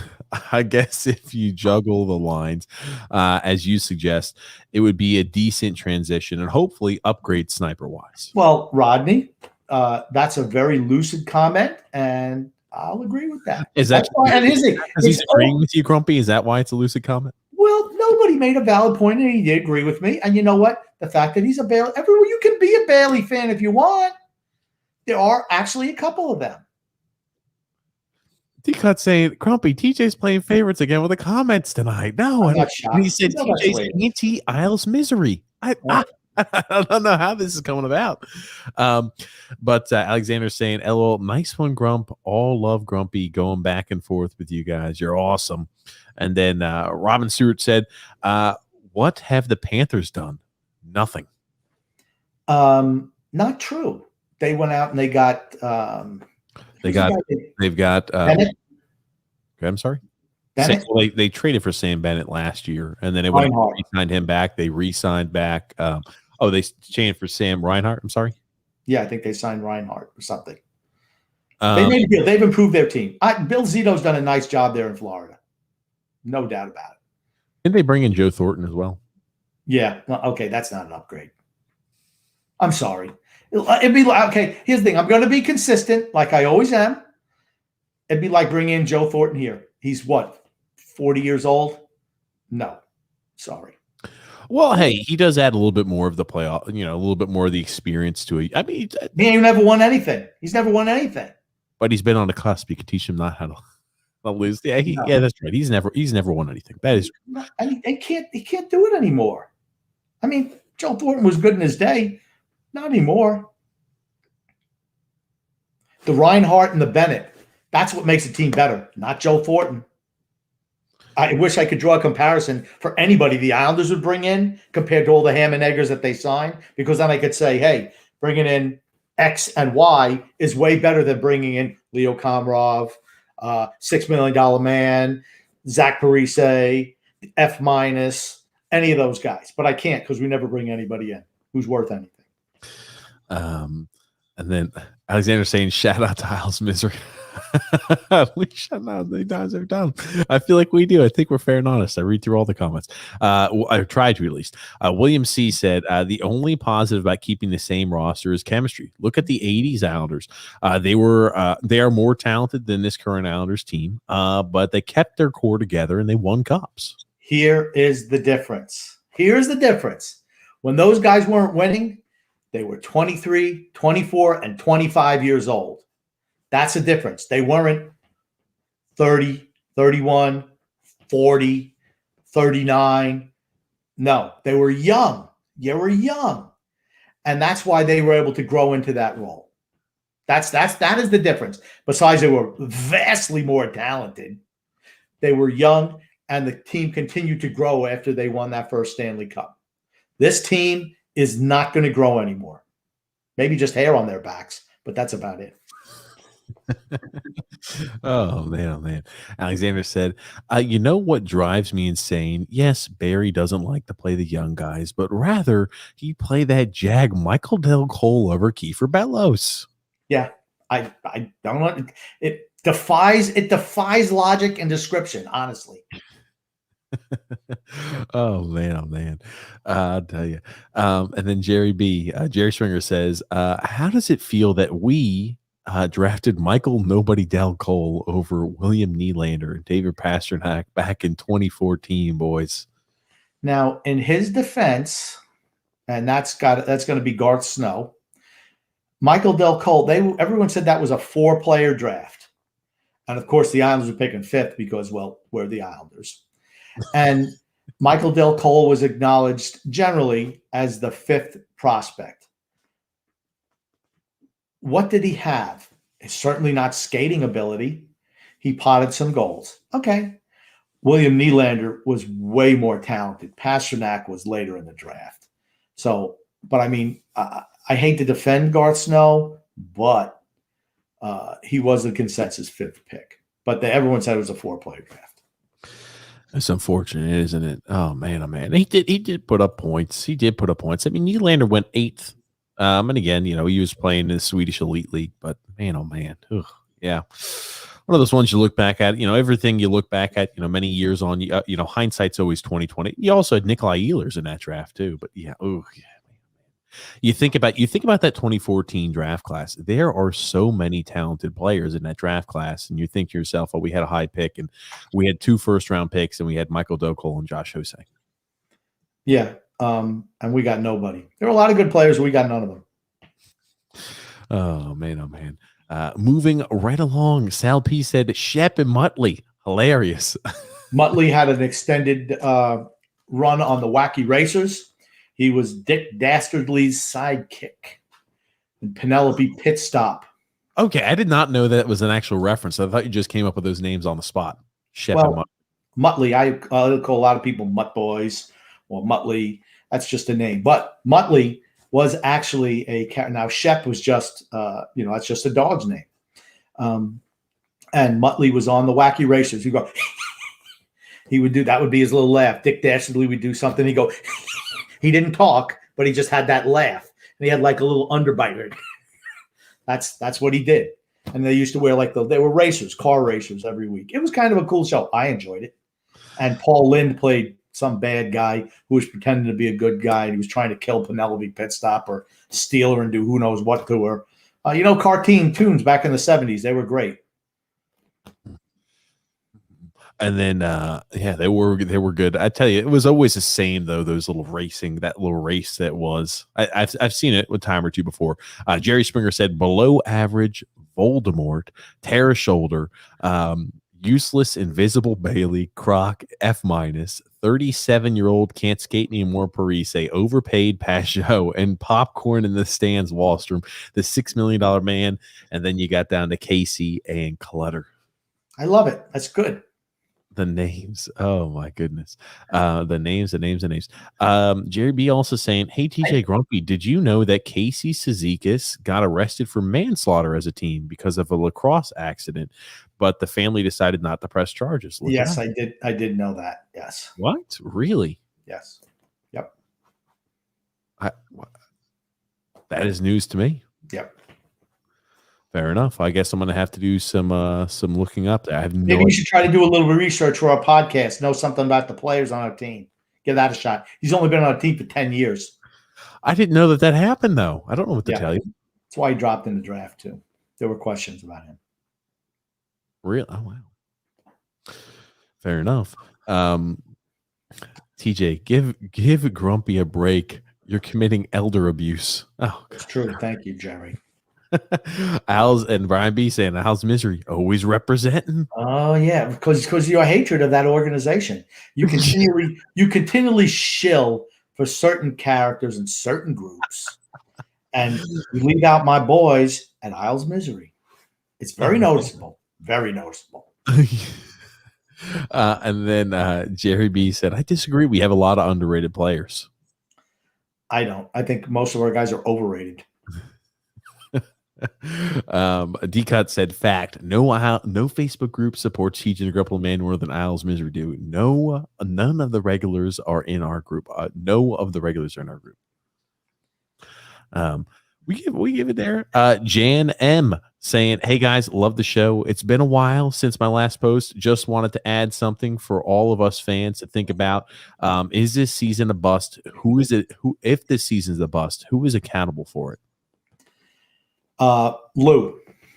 It'll be Lou, without a doubt. He's done nothing to improve the team this offseason. Again, for the third straight offseason. Again, and again. That's why his name is Shampoo Lou. Wash, rinse, repeat. And I even thought every year it's the same thing. Every year. I know in my heart of hearts he's going to do nothing. I know it. But I want it to be. I tried to will it to happen. Panarin, Tavares, and even after we lost Tavares, anybody else, not Leo Komarov and not Matt Martin. And I want it to be true so bad. And then it never happens. And every year I predict they're going to do nothing, but I get hope up. This year, Tarasenko was my white whale, so to speak. Did we get him? Nope. Who are we going to bring back? F- is the guy coming back. Zach Parise. Why? Because Lou drafted him 20 years ago. That's a guy we need on this team. Why? Because he's finished as a player. Bring him to the Islanders. You know what he's going to say after a one-year contract? I love it here. I'd love to stay here, Travis Zajac, right? These are the type of guys that the Islanders attract. Why the veteran? Oh, I'd love to play for Barry Trotz. I'd love to play for the Islanders. You want to know who wants to play for the Islanders? Everybody whose careers are finished. That's who wants to play for the Islanders because they get a new life. Over 35? Hey, what do they have? The PGA has the senior tour, right? Maybe the NHL. The Islanders are the senior tour. What can I tell you? goodness. And then Jim P saying Ehlers was the pick we missed on. True. Ehlers. Well, Grump, right here at the end, right around a little less than 3 hours in, Grumpy old man. Let me ask you this, Grumpy. Is there anything else you want to add in here before we wrap today's podcast up? Because, again, this next Wednesday, we're going to have Andy Francis, the comedian, on. That's going to be a blast, I'm sure. And then this upcoming next Saturday, 12 p.m. Eastern Standard Time, Rob Schremp. And then the following Wednesday, 8 p.m. Eastern Standard Time, we'll go back to normal schedule. It's going to be Mike Hartman. But, Grump, I want you to have a chance to go ahead and add anything in you'd like to before we wrap things up today. I just want to say love and laughter to everyone who listens, and even those who don't, from TJ and the Grumpy Old Man. And since TJ won't do it, I will give a shout out to Isles Misery. It's just, you know what it is, Grumpy? It's just you. TJ not shouting out to Isles Misery is like TJ being late to the podcast every day. It's just something he does. They're very supportive of us. I like to support them back. Certain groups are not supportive of us. I don't want to give them the time of day. One hand washes the other, my friends. I love it, Grump. I love it. We got one more comment here. Eli said, bit of an odd question, but since Grumpy loves Tom Brady so much, if he decided to switch careers and play hockey and play for the Rangers, would you start rooting for the Rangers or would you stick with the Islanders? I would root for the Rangers for a year. You said what? I would root for the Rangers for a year. If Tom Brady switched careers, yeah, I'd root for him. Okay, here's the thing. I find as I get older, if I find a player that I like, I root for that player. I do. Instead of the team? I root for that player. I rooted for Tampa Bay last year because Tom Brady went there, without a doubt. I absolutely did. Cristiano Ronaldo, loved him at Real Madrid. Loved him at Real Madrid. When he went to Juve, I'm not saying I stopped rooting for Real Madrid, but I started rooting for Juve. And now, even though he should have went to Man City and he's going to that useless Manchester United. United, the Red Devils. Man United sucks. But I will watch and I will root for Cristiano Ronaldo. That's who I'll root for, Cristiano Ronaldo. The Red Devils, Grumpy. Oh man. Well, Grump, another great podcast in a book. Passing the dog days of summer. Man, oh man, it's been a long one. Hopefully, we're going to get some more information coming in. I tell you, we've got some next three podcasts. We're going to have guests on, some great guests. We're looking forward to. But I want to thank you again, Grumpy Old Man, for being on the podcast. As always, you dedicate. Congratulations on retiring, Grumpy. We'll give you a little round of applause here, Grumpy Old Man. Congratulations. Well, I'm still working with you 4 days a week. So, yeah. Work never stops, right? Yeah, I just cut down two jobs to one now. And believe me, yours is more stressful. Well, thank you, Grumpy, for being a part of the podcast as always. And thank you, everybody who listened in. Thank you, everybody who participated in live stream. And thank you, Isles Misery. Oh, look at that. I'm giving a shout out. Thank you, Isles Misery. Thanks, everybody who listened to the podcast live. And thank you, everybody who listened to the podcast and post. We'll be going live this upcoming Wednesday, 8 p.m. Eastern Standard Time with Andy Francis. Again, make sure you subscribe on YouTube so you don't miss out on any of the content. Make sure you like on Facebook and follow on Twitter. Thanks again, guys, and we'll be going live this upcoming Wednesday.